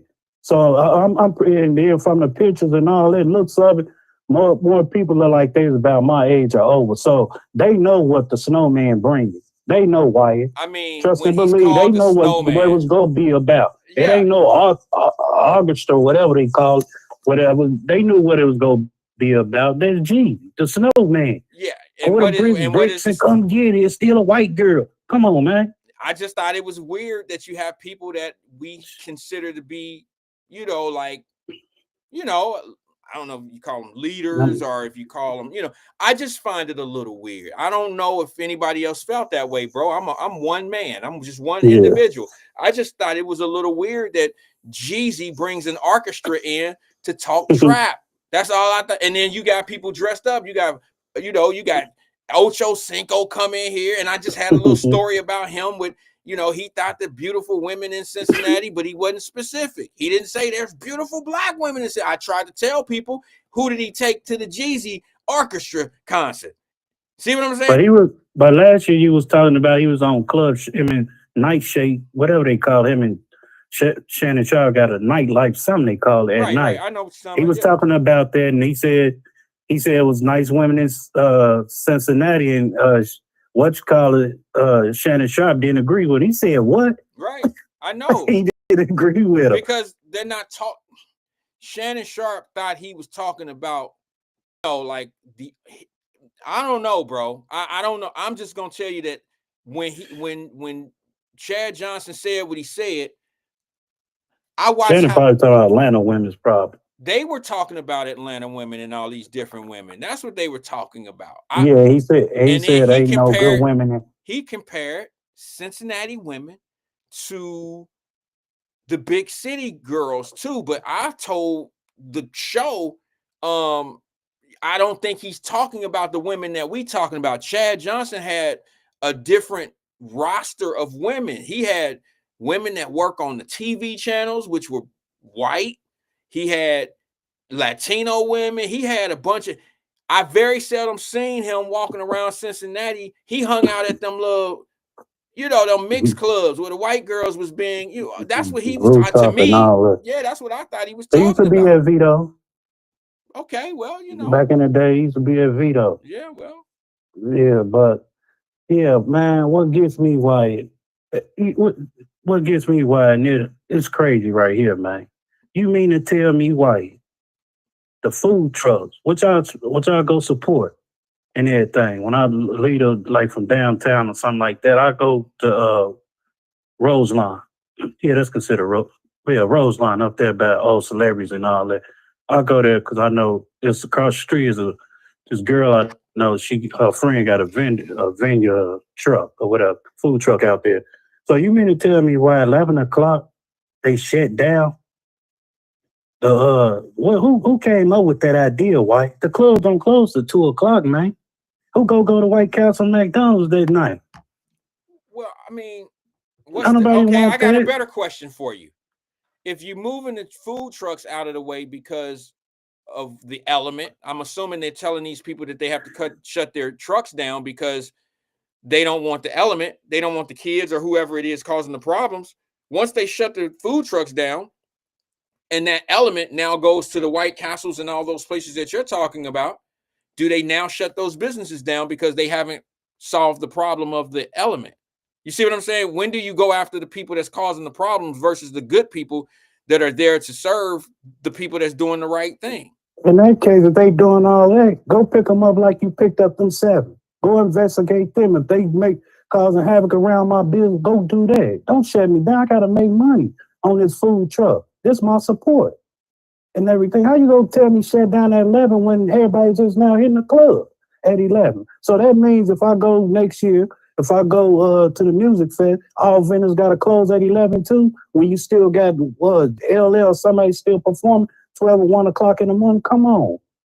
I don't know. It don't make no sense, man. When it's over with, I'm hungry. And you mean to tell me it's 11 o'clock? Y'all got to shut down these vendors down at the music fest? Well, let me ask you this, Twin. Let me ask you this. Do you think that College Hill is asking all companies in the city, in that little district of College Hill, to shut their businesses down at 8 o'clock for kids? Or you think they just talking about on the route to the school? Like at McDonald's right now, why we go to McDonald's right here. I'm a block away from McDonald's and Shields right here in College Hill. McDonald's, Twin. It's McDonald's. Don't do man, that whatever. to me. Okay, That's yeah. That's fingernails on the chalk. But Burger King or whatever. There's a limit of 2 people at a time. They got signs right now. They got the gate used to be open. Why they got the gate closed and everything at McDonald's. When you raise go through there, it's a cut through shields, but they got it closed and they got a sign only 2 at a time. Right. And then I believe, if I'm not mistaken, I don't know how it's true. It's a limited time after 8 or something like that that we can't serve these students. I believe it's a sign on there in front of. I gotta go. If I go there tomorrow, I'm gonna usually stop there every morning when I get off. I'll probably go check. But man, 11 o'clock, why, man? It's the same thing in Clifton, though. It's the same thing in Clifton. They have businesses after school that have signs up saying That's kids. a huge for them huge students too. Yeah, I remember that. It's all the same. Cause the pizza joint had and then that shelf right there across from DW3. Yeah. It's about the same, but yeah, because of the huge. But you got to think about the college student though. I'm gonna maneuver around. I don't know if they, because them grown kids at high school look like grown kids at high school. You don't know to tell the difference really, unless you really size them up or something like that. But come on, man, 11 o'clock, and I'm chilling. It's the weekend. That's all the money is. True. Hey, I got to shift focus with you 1 second. You got a second? I want to ask you a question, if you don't mind. Can I ask you a question? I know you got down on my Bears going into X. No. They play tonight. They play tonight, so I can't talk bad about them until I see them flop. Okay, after they flop, then we can talk. But now let me just ask you a question about something else, and that is the G concert. I am so interested to know what you think about what I just said about the G. Am I off on that one? Should I? No, I heard. Do you know what the snowman is, bro? Like, you know all that, right? So Yeah. how do you feel about people getting dressed up and him coming in with an orchestra? Did you hear what Ron said about cleaning up the dope game? Like, how do You can't clean up no damn dope game. How do you do that? That's what I was going to ask You ain't no way you ain't. How do you do it? Tell me that. I'm When you asking got the government serving you dope every day across the counter. Maybe The that's how you perks and all them vikes and all that's dope. Only thing I do put a 1 or 2 on it and hey, I'm boom. Come on, man. You can't mess up dope. There's dope all across them counter. I know how to find out how to whip it up. I seen somebody whip it and all that, cook it up. But there's dope around. You can't stop no dope. Just because Trump blew up that little cartel boat the other day, last week, $750 street value. You can't stop that, man. That ain't nothing to them. Well, right now they cooking it up. Okay, well, let me just say something real fast. I want to read this because my man Vernon just said something. Vernon said, well, he said it a little while ago. I want to address it, though. He said, at 11 o'clock, the food trucks will just have to roll to a spot outside the city limits. Depending on where they are, that could be a few blocks or some miles. I still think you're punishing entrepreneurs in the city on the actions of people who are not making good choices. Where is the city limits, though? Where at in the city limits? Well, I don't even know food where trucks these are in. I don't even know where these trucks are that they claiming are needing to end at a Man, certain most time. time, like you got goodies, you got, man, it's different ones. Sweet to the me, you got, man, there's so many out there. Wyatt at night, taco spots and everything, man, and different communities where they know where the clubs at and everything. That's where their money at. When they know where the clubs at, from here to the west side and all that downtown, or they getting out of stuff, they might need this, they need that. Ain't nobody else open who go to McDonald's and White Castle and all that. Don't nobody want. They want some hot wings or something like that. And you ain't gonna go to IHOP way out of Waffle House or something. We want something now. I'm starved. I gotta feed this liquor. Feed this liquor off me. Come on, man. 11 o'clock. Whoever made that, who came up with that idea? The city manager or the chief of police? Because you trying to punish us because of the young folk? No, go after them like you went after them 7. Leave me alone. Let me cook for a minute. That's all I'm saying. It was stupid how they can't see now. Say, man, it's embarrassing. Well, I don't know the whole situation, so I don't want to call it stupid. But what I've seen and what I've heard in the explanation of what's going on, they want these food trucks. Who proposed that, Wyatt? I know, but hold on, because maybe you can correct me if I'm wrong. What I'm hearing is that the food trucks have to leave a certain area at a certain time because they're trying to keep a certain element from those areas, and those are problem people. My point is, why should the customer who's supposed to be there, who's entitled to be there, why should they have to go somewhere else to find those food trucks? Why should you punish that customer and punish that food truck operator for instead of just going to the element and getting rid of the element. Get rid of them. You're messing up two good people. Hey, why in the last 10 years or 5 years or any so-called, whenever last time you heard somebody get shot at or killed at a food truck in Cincinnati? I don't know. I haven't heard anything. I mean, you ain't heard or hit the news, social media. Have you ever heard of that? Somebody getting killed or shot at the food truck?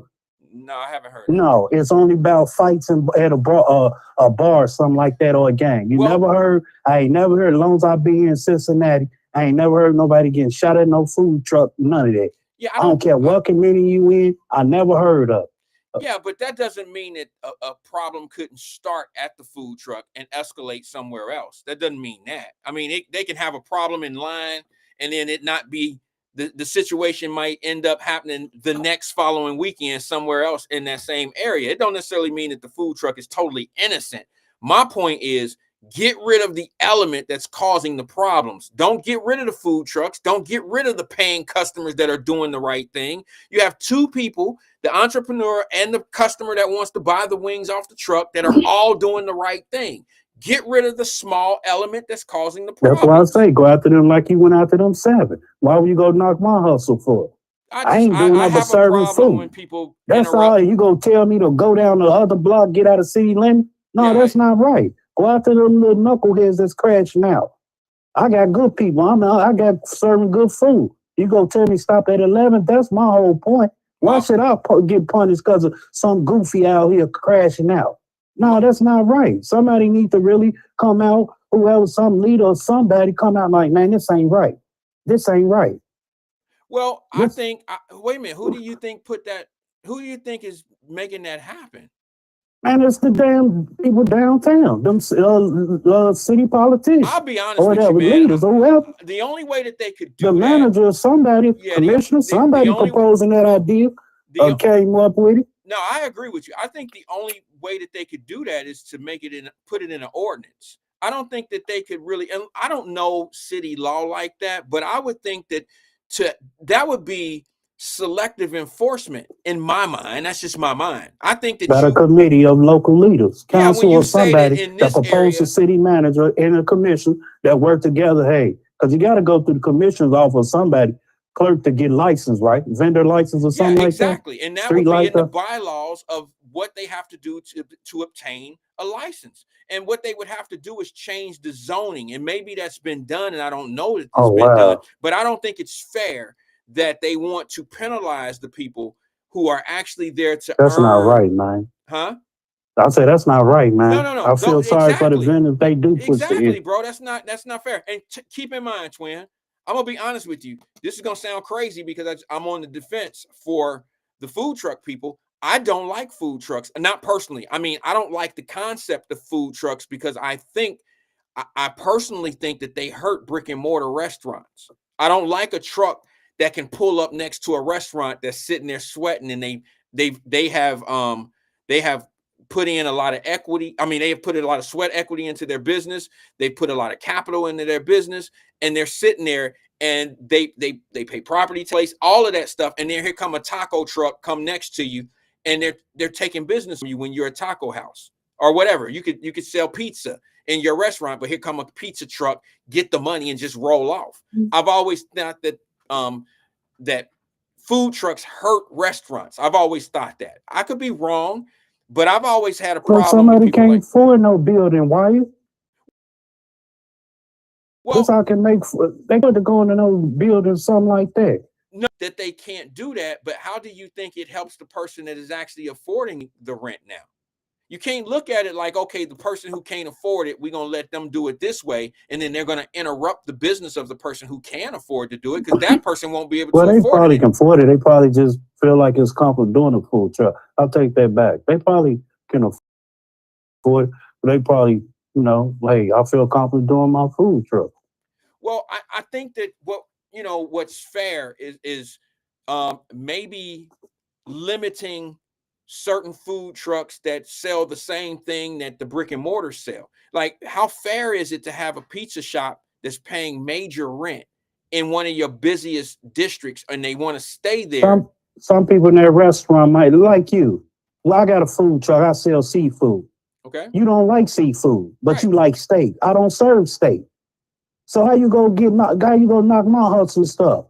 Hey, if you feel like I need to move, I'll move. I respect that. But right now, damn, I'm gonna sell these seafood platters and all that. Why you go in there and eat your steak? That's how that No, works, I man. We get can it. So if compromise you have like that. if you have hot wings in your brick and mortar, I'm sorry, if you have steak in your They don't want your steroid wings. They want my wings. but You might as twin got flats all day. twin, You got them steroid chicken wings and see, all that. I got flats. twin, let me tell you something with all due respect. See, that's that dope boy mentality. That's not how you No, do it's business. not. Yes, it is. No, it's not. I'm No, telling it's you, bro, not. you No, can't it's do not. You can business. say what you want to say, player. Hey, I got the flats over here. Go eat the I know. steroid And wings. you know what happens to an economy that functions that way? What's that? The economy turns just as flat as your wings. You cannot build an economy off of people that can come and go. I mean, businesses that can just roll out. And if I'm businesses, just talking, but you don't eat seafood. I'm not. I got seafood. Go in there and eat your steak. That's what I'm saying. What I'm saying to you is, when you challenge, when you have a brick and mortar, when you have businesses that are stationary, they have a lot more overhead. They have a lot more stuff going on.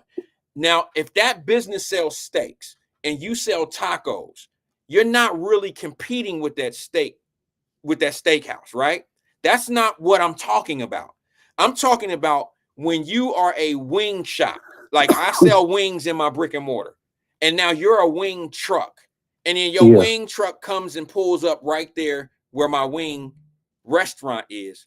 I kind of have an issue with that. And I think that the brick and mortar will have an issue with that. And it's not fair that I can do a hit and miss. And what I mean by that is, okay, I got a wing truck. I'm going to pull up over here and get this man's business. But if they don't like my wings, I have lost absolutely nothing. I'll just put the shit in drive and drive somewhere else and find me an area that like my wings. Why don't you have the same commitment as the person that has the brick and mortar? And that is, if you're confident in your product, I don't care if you put your wing shop right across the street from me, as long as we're brick and mortar versus brick and mortar. I just don't.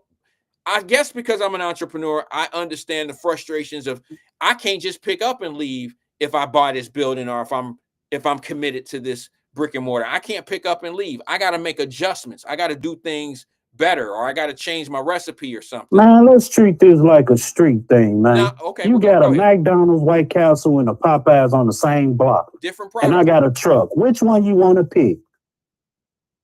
We having a food fest out. Pick one. You Okay, go pick my man, White hold on. Castle. Twin, Come on, man. Hold on. I gotta say it the way I told you at the beginning. You got a dope man mentality in this, because you and I both know. Let's do it. Let's do it. Let's use your example. Let's make it street, like you just said. Let's make it dope man. Why do people shoot each other on the streets? They got the same product. Don't people want the block? They don't let people sell on their They block. want the territory. Exactly. Now you know what I'm talking about. Checkmate. Checkmate. You wanted to make it gutter. You wanted to make it street. That's why they shoot one another, because they need you off their block. They don't business. This is my spot. I've invested in this. This is my place. You go somewhere else with the same product that I have.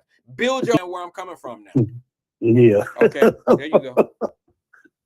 Yeah. That's why I let him say that stuff, y'all. And y'all might not even agree with me, but he wanted to make it gutter. He wanted to make it street. I wanted to show you. That's why we have so much violence amongst the drug dealers, is because they understand territory. So it's not cool to build a spot up, invest in it. I'm off the dope game talk. I'm talking about a restaurant. If I'm a pizzeria, I don't want to build a pizzeria here, invest my money in all that, and then turn around and have a food truck pull up and come out on our busiest nights. Number one, okay, let's just say my pizza might be better than theirs, and I have a long line, a long wait. They'll catch my overdraft, my overflow.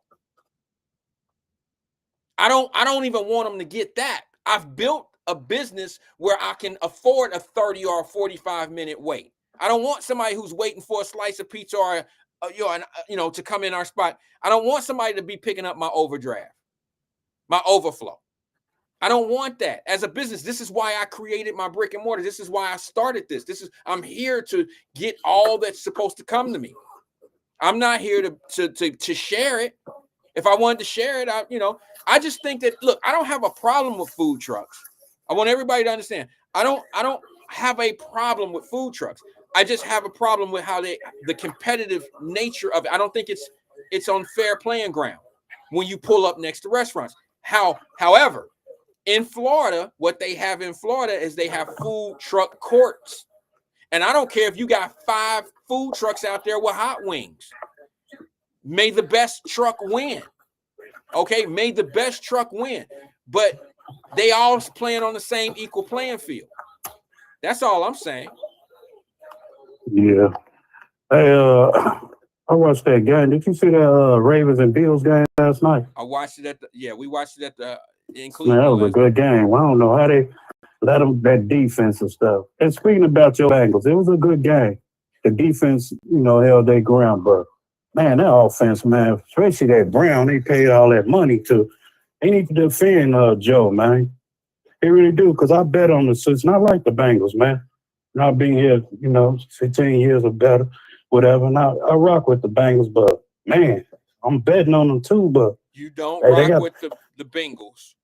I know you don't rock with the Bengals because I rock with them a little bit, man. I go to the game sometimes. It's impossible. And everything. It's impossible. But my team is Chicago. Right. And I bet on them, and I like Joe and Chase and Higgins. You like them when they win, huh? You like all these other farewell fans. You're a Bears fan when the Bengals aren't playing good, and then you're a Bengal fan when the Bears aren't playing good. No. I'm not no 31 Baskin Robbins. I don't. 31 Baskin Robbins, man. No, I don't switch the game up. You a It Cincinnati, is what it is. So you a Cincinnati what fan? No, I say I rock with them. So I'm not a. Who you rock with? Who? I rock with Cincinnati. Bet on them, man. Who? Who? The Bengals. See, that's how I know you're not a Bengal fan. I mean, I ain't no really diehard fan of the Bengals, but I rock with a bet on a couple of games. I like them winning, but I'm a Chicago. Nobody that's a real Bengal fan calls them the Bengals. Nobody. Man, Bengals, whatever they name, man. What is Bengals? And here's the other one. The worst one, that ain't even it. Twin just said it. He said it better than most people. I can't stand when people call the Cincinnati Bengals the Bengals. That's the dumbest shit I've ever heard in my life. Thank God Twin ain't say that. When somebody say, oh man, them Bengals, they ain't shit. The Bengals? Is that the Bengals? That's Bengals, right? Oh, I used to hate that. I had a buddy of mine used to call them the Cincinnati Bengals. The Bengals. Oh, I hated that. But that's all good. I don't care. I know they got us losing tonight, but we're in the shot. We gonna wreck something tonight. We're going after that quarterback. Lose at home? Oh my God. Yeah, we at home. Y'all gonna lose. We reckon. What? No, I think y'all gonna lose at home, bro. That's sad. I mean, guess that's ban. If we lose, I'll ban myself for a week or two, man. If we lose, it depends on the conversation, though, the topic. But if we lose, I'll probably ban myself from the Wyatt show. If we lose, now if we win, now I'm gonna need you to come on the Emmanuel show sometimes. All right, that's a gentleman's bet right here. And it's today, and I'm saying it today on your show. If we, that's a nice bet too, because them haters don't like to hear my voice over here, no way. So yeah, that's a bet. If we lose tonight, I'll stay out for a week. What? And then yeah. And then if we win, you going on the Emmanuel show. Ain't that's a bet? Wait, hold on. Let's say the bet again. Say it from the beginning, bro. I say if the Bears lose tonight, I will ban myself from your Wyatt show for a week. If the Bears lose, you're gonna ban yourself from my show for a week. Yeah. Okay. And then if I win, you're going on the Emmanuel show for a week. What? Man, you have whenever you come in, Wait, he ain't gonna be no week because he's not gonna be on there But if he come on there, anytime he come on there this week, you probably come. You got something to do and all that. Don't you think you should talk to E-Man about that shit first before you start making bets? I mean, how you gonna put me on his show for a week. What are you talking No, about? we like to hear you come on there to discuss topics and stuff, remix or whatever. Oh, you mean like As a guest or whatever. well, I As a still regular think you should caller. talk to him about that. I mean, I'm willing to go and talk as a caller. I'm willing to do that if that's the Man, bet. quit stuttering like you got Joe in your mind, man. Come on. My God, you get on there, it's a bet, and man up, man. You ain't got to do all bro, that. he run It's a his bet. program, I run my program. We bros, but I can't just say bet to some shit unless I talk to him He ain't about got it. nothing to do with it. You go call just like I call on this show. Oh, you mean as call? Oh, see, you got it. You got it messed up. You think see that they right about you, twin. You think calling makes you a guest on the show? No. That's what you just said. You just said you can call in and be a guest. I'll never hear you engage over there. You might, probably watch or something, listen. Most of my days, I have to get off. But if you don't agree with Emmanuel on your show, won't you go his show and remix off that? Why you don't agree? Well, because sometimes, just like sometimes he don't agree with you on your show. So therefore, this bet, I want to make him see it happen. So if y'all don't have an agreement about something, or y'all really want to really talk about something, you can get it cracking. Okay, so that's a bet, and man up. That's it. Final destination. Okay, here's the problem with what you're saying. Sometimes the times that I listen to E, it's at a point where I can't call in because I'm listening to his rerun. I love E's show. The problem is by the time I'm able to listen to it, I can't call in because I'm listening to what it was 2-3 hours ago. So I can't make a call. I can't even make a suggestion. I can't say I disagree or I agree. We on the same set time from Florida to here. So there's no excuse. Okay, twin. I'm going to let you. Stop making excuses, man. Come on. See why I let people say shit? You see what he just said? We on the same time. That explains it. I'm perping. If I guess I thought I was 3 hours behind y'all. My so bad. What, you look at his show at 8 o'clock or something like that? Twin, I got shit to do. I work. I have jobs. I have a career. I do shit. I don't listen. I know some of you might have the privilege of being, and I don't mean this to be nasty. Some people have the kind of jobs where they can listen to Walkmans or videos and do shit all day while they work. I don't have that privilege. I don't have that luxury to be able to listen to talk show after talk show after talk. I don't even, first of all, I wouldn't do that. Even if I could, it would drive a guy like me crazy. But E is one of the shows that I listen to when I can get to it because I like what he talks about. I don't agree with everything, but I love his show. But at the same time, I can't listen to it live because of my work schedule. Now, you could be at work doing your milk thing or what you do. You know what I'm saying? I don't do no milk. You just told us the other day you was loading the milk up. Or were you just... No, I did. You what? Didn't you used to do... Bro, didn't you used that to was do... last year. I mean, what was it? A couple of months ago. Oh, shit. My bad. My bad again. My dumb ass. My fault. Yeah. But I know you've been loading the milk counter when we on the show, and maybe you can do it with an earpiece. I work at night. I supervise people, have you man. not called this show while you was at work before? Yeah, I said a couple of months ago I was in the dairy. So like now you're not at work. So you've been not working during this show for some time now? I mean, I can maneuver, man. I can multitask and everything. But you've been at when work. I was calling you, I was loading the milk or doing other things in the dairy. Right. But what I'm saying, for the last couple months, you haven't been doing that? No. Okay, I didn't know that, bro. I mean 3-4 months. Okay, I remember hearing shit in the background before, like, hey, put it on aisle 7 and spill on 6 and shit. All that. I remember hearing that. So I don't know, but I'm just saying, they say you're not doing milk no more. No, man. Dude, they forced me to get that, man. Because even though the money was good, I know what was behind it. I was like, next time, come on, it's your last opportunity. I was like, all right, I'll take it. I'll supervise that night, man. Okay, I didn't know. You ain't never came over and told me nothing like that. Now I can't say I admit to this. Now, last Thursday and the Friday, I had to go to dairy, man. Because, dude, that be the close in the daytime. Man, there wasn't no eggs at 9 something. There wasn't no milk, and Twin had to get back there and had on my hoodie, man. And oh my God, I thought I was going to have pneumonia that day. Wasn't no eggs. Wasn't no No, milk. it wasn't no, man, it wasn't nothing. Hey, can you give me some heavy whipped cream? Can you give me this? You know, they love that heavy whipped cream for their pasta and cakes, man.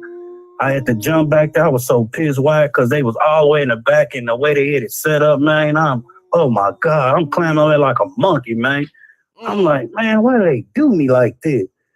And I sent a girl down there to do it, and she couldn't even unloosen the black straps, whatever thing cases they got up in there. She couldn't unloose. I said, oh my God, they killing me. Serious, bro? They having that kind of problem in the milk and dairy? Man, every time. No, I told him next this week. I'll go on vacation next week. I told him I'm gonna come in there and train him for 1 hour and show him how it's done when he closed and everything. I told him I'm gonna show you a young guy and y'all be want to do a walk around with his girlfriend, whatever. And I said, man, that's gotta stop. I ain't gonna keep sending my people down here to help you. I'm gonna show you how to close, man. Cause every day it's like, baby, can you do this? Can you give me eggs? And I ain't with that. When the eggs should have been out there. And so I'm addressing in the next meeting. Get their ass in order, Twin. Get them in order. I am, man. I'm gonna have them. You know, they young and everything. Why? Okay. I don't think I see them when I come in on their phone or talking to the girls. So I'm like, you know, milk ain't even full, man. Yeah, and I'm the one got to put the milk flaps away in case he run out at 9 o'clock. Hey, I got to Twin, do you other got to things. tell them, bro. You can get with this or you can What's get up, with man? that. That's what you got to tell them young folks at their job. You can get There's with this always an exit door or you somewhere. can get with that. But they think they know everything. You can't tell. They think you tell them wrong. He ain't my daddy, he ain't my uncle. Hey, I'm just trying Wait to a minute, wait a minute. That's what they say at work? Man, they be saying that. Hey, so I be listening to that conversation. Hold on. You're a supervisor, and you think that the kids be like, you say the kids They don't say it to me, but you know, they get back to me, and then they say, and then I hear them saying about the manners. Like, she thinks she all that hell with her. What you go to? She don't know how to do. I'm like, oh, well, I just shake my head and walk away. Oh, man. Yeah, I hear a lot of things, but you go need me, because guess what? I got to go upstairs when you get in trouble. So I let them kill themselves. Okay, they talk all this smack. I let them kill themselves. When it's time for that union meeting, or you go up there and they about to fire you or suspend you, you gonna need me. Right. I ain't know you was a union steward. No, you was the same Negro that was talking smack. I remember everything, but you know, I try to be fair with everybody. All you got to do is give them a choice, brother. Tell them you can get with this or you can get with that. You feel me? And this is where it's at. You know what I'm saying? That's all you got to do is tell them that. You've been there so long. And you know what I'm saying? If they choose the other No, I coach them though, why? Because you know they be on their phone too much. I don't know what's up with that phone, man. I be telling them, hey man, hey, stop the phone, man. They looking, man. It's IOG. Man, just stop the phone. And they get mad like my nephew stay there, work there. Man, stop your damn phone. Okay, bro, okay. I ain't your brother, your uncle. Stop your damn phone. And next thing I said, look, if they call your little black ass up there and they call me in their office, I'm going to say, write your ass up. I told you and they told you. And they came to me about it. And he said, okay. And so he don't work there no more. He got a better job. They got the right one. I think they hired a great supervisor. I be trying to coach everybody, man. You know, lead them in the right. I mean, man, you might not want this, but hey, man, just stay off your phone. You can leave one earbud. Don't leave both, just one. So you can hear what I'm saying, what I need you to do. And you get mad at me, man, you did this. I said, I told this dude. And so I say, they gonna get rid of your ass. I'll give you a week. And I told, hey, why they ain't give me no hours? I said, I told him to cut it. Why? I said, what I need you for? Man, that's a punk ass shit. That's bullshit. No. I said, okay. See? Okay, go tell the manager that. Don't tell Twin, because I constantly told they watching you. You didn't believe me. See? Go listen to the white man now. See? They chose the that. They chose the that. They didn't chose the this. Ain't you a union steward? No, I wasn't a union steward. Now you want to say you asked me I'm a union steward. When you know I was a union steward, I tried to help you. It was F you, Twin. But, you know, to each his own. That's how there's a road, go hang yourself. Wow. That's how they talking over there, bro, them young folks? Man, everywhere, man. Just not my judge. Everywhere is restaurants and all that. I was at, what was that? Penn Station. One of them asked for something, and I left out something. Well, you should have said the first. Yeah, I'm going to hold this right here. Yep. Hey, matter of fact, put my money on car. You can have it. Wow. I passed that Penn Station so quick. Well, you should have said that in the first place, right here in College Hill. You should have said, don't worry about it. Don't worry about it. I ain't go hard with you, little mom. Hey, I don't want it. What's wrong with you? No, I don't want it. Put my money back on my car. Okay. I walked out. Oh, man. Now, I ain't go there. I'm going to deal with that. Mad because you mad? What you mad for? You gangbanging for what? For what? Ain't you enough hours of the nigga you was just texting on the phone ain't do you right? Don't take it out on me. Wow. That's crazy. Yeah, man. All right, twin, I got to bounce, man. I'm at the top of the hour, man. I got to get up the out bet's still on. I don't care what you say. The bet is still on. You don't care what I say. Yeah. You're gonna podcast bully me, huh? No, ain't no called podcast. It's called, man up. Bet is the bet. All right, bro. I'm not saying the bet. I just know y'all gonna get your ass kicked, and we'll be talking about something different tomorrow about that game. I don't care nothing about the bet. I don't even know what the bet is at this point. I just think before you offer E-Man services or his platform, you might want to have a talk with him first. All right. Peace and love to you, twin. I see you on the next one, bro. I gotta go. I told twin that he should have told them you either pick with this or that. That's how it should be in the drive. You either gonna do what we need that needs to be done, or you can choose that over there, and that being the door. I gotta go, man. I'm so tired. Peace and love to everybody, man. I'll see you guys tomorrow right here at 1 o'clock. I love you all. Peace and love to them all. Everybody have a great day.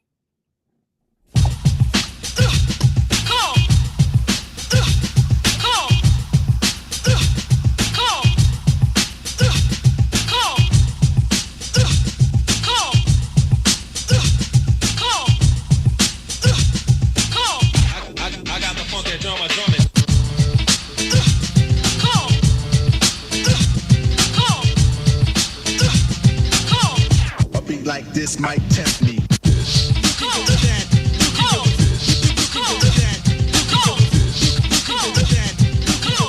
Didn't know I had to get ya.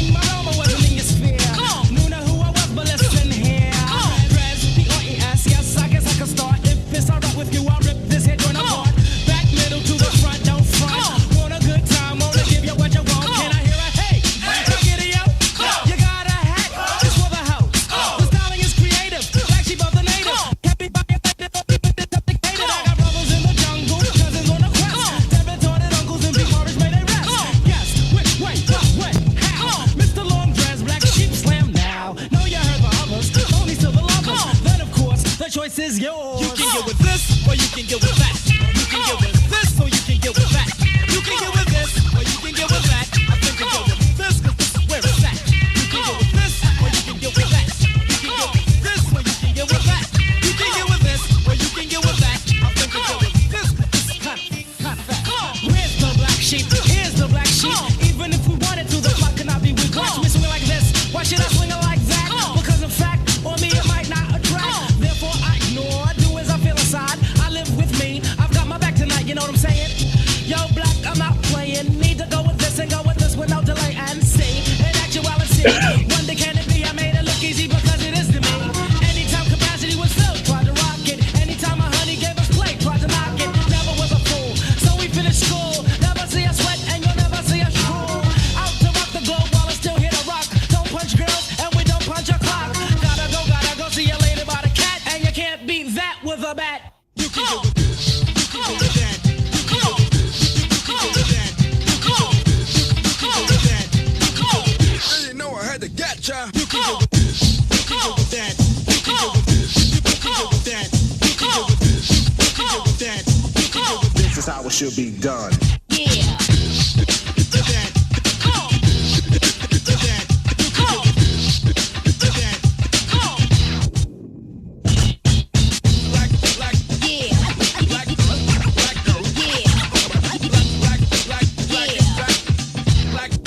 Black is back. Engine number 9 on the New York Transit line. If my train goes off the track, pick it up, pick it up, pick it up. Back on the scene, crispy and clean.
should be done.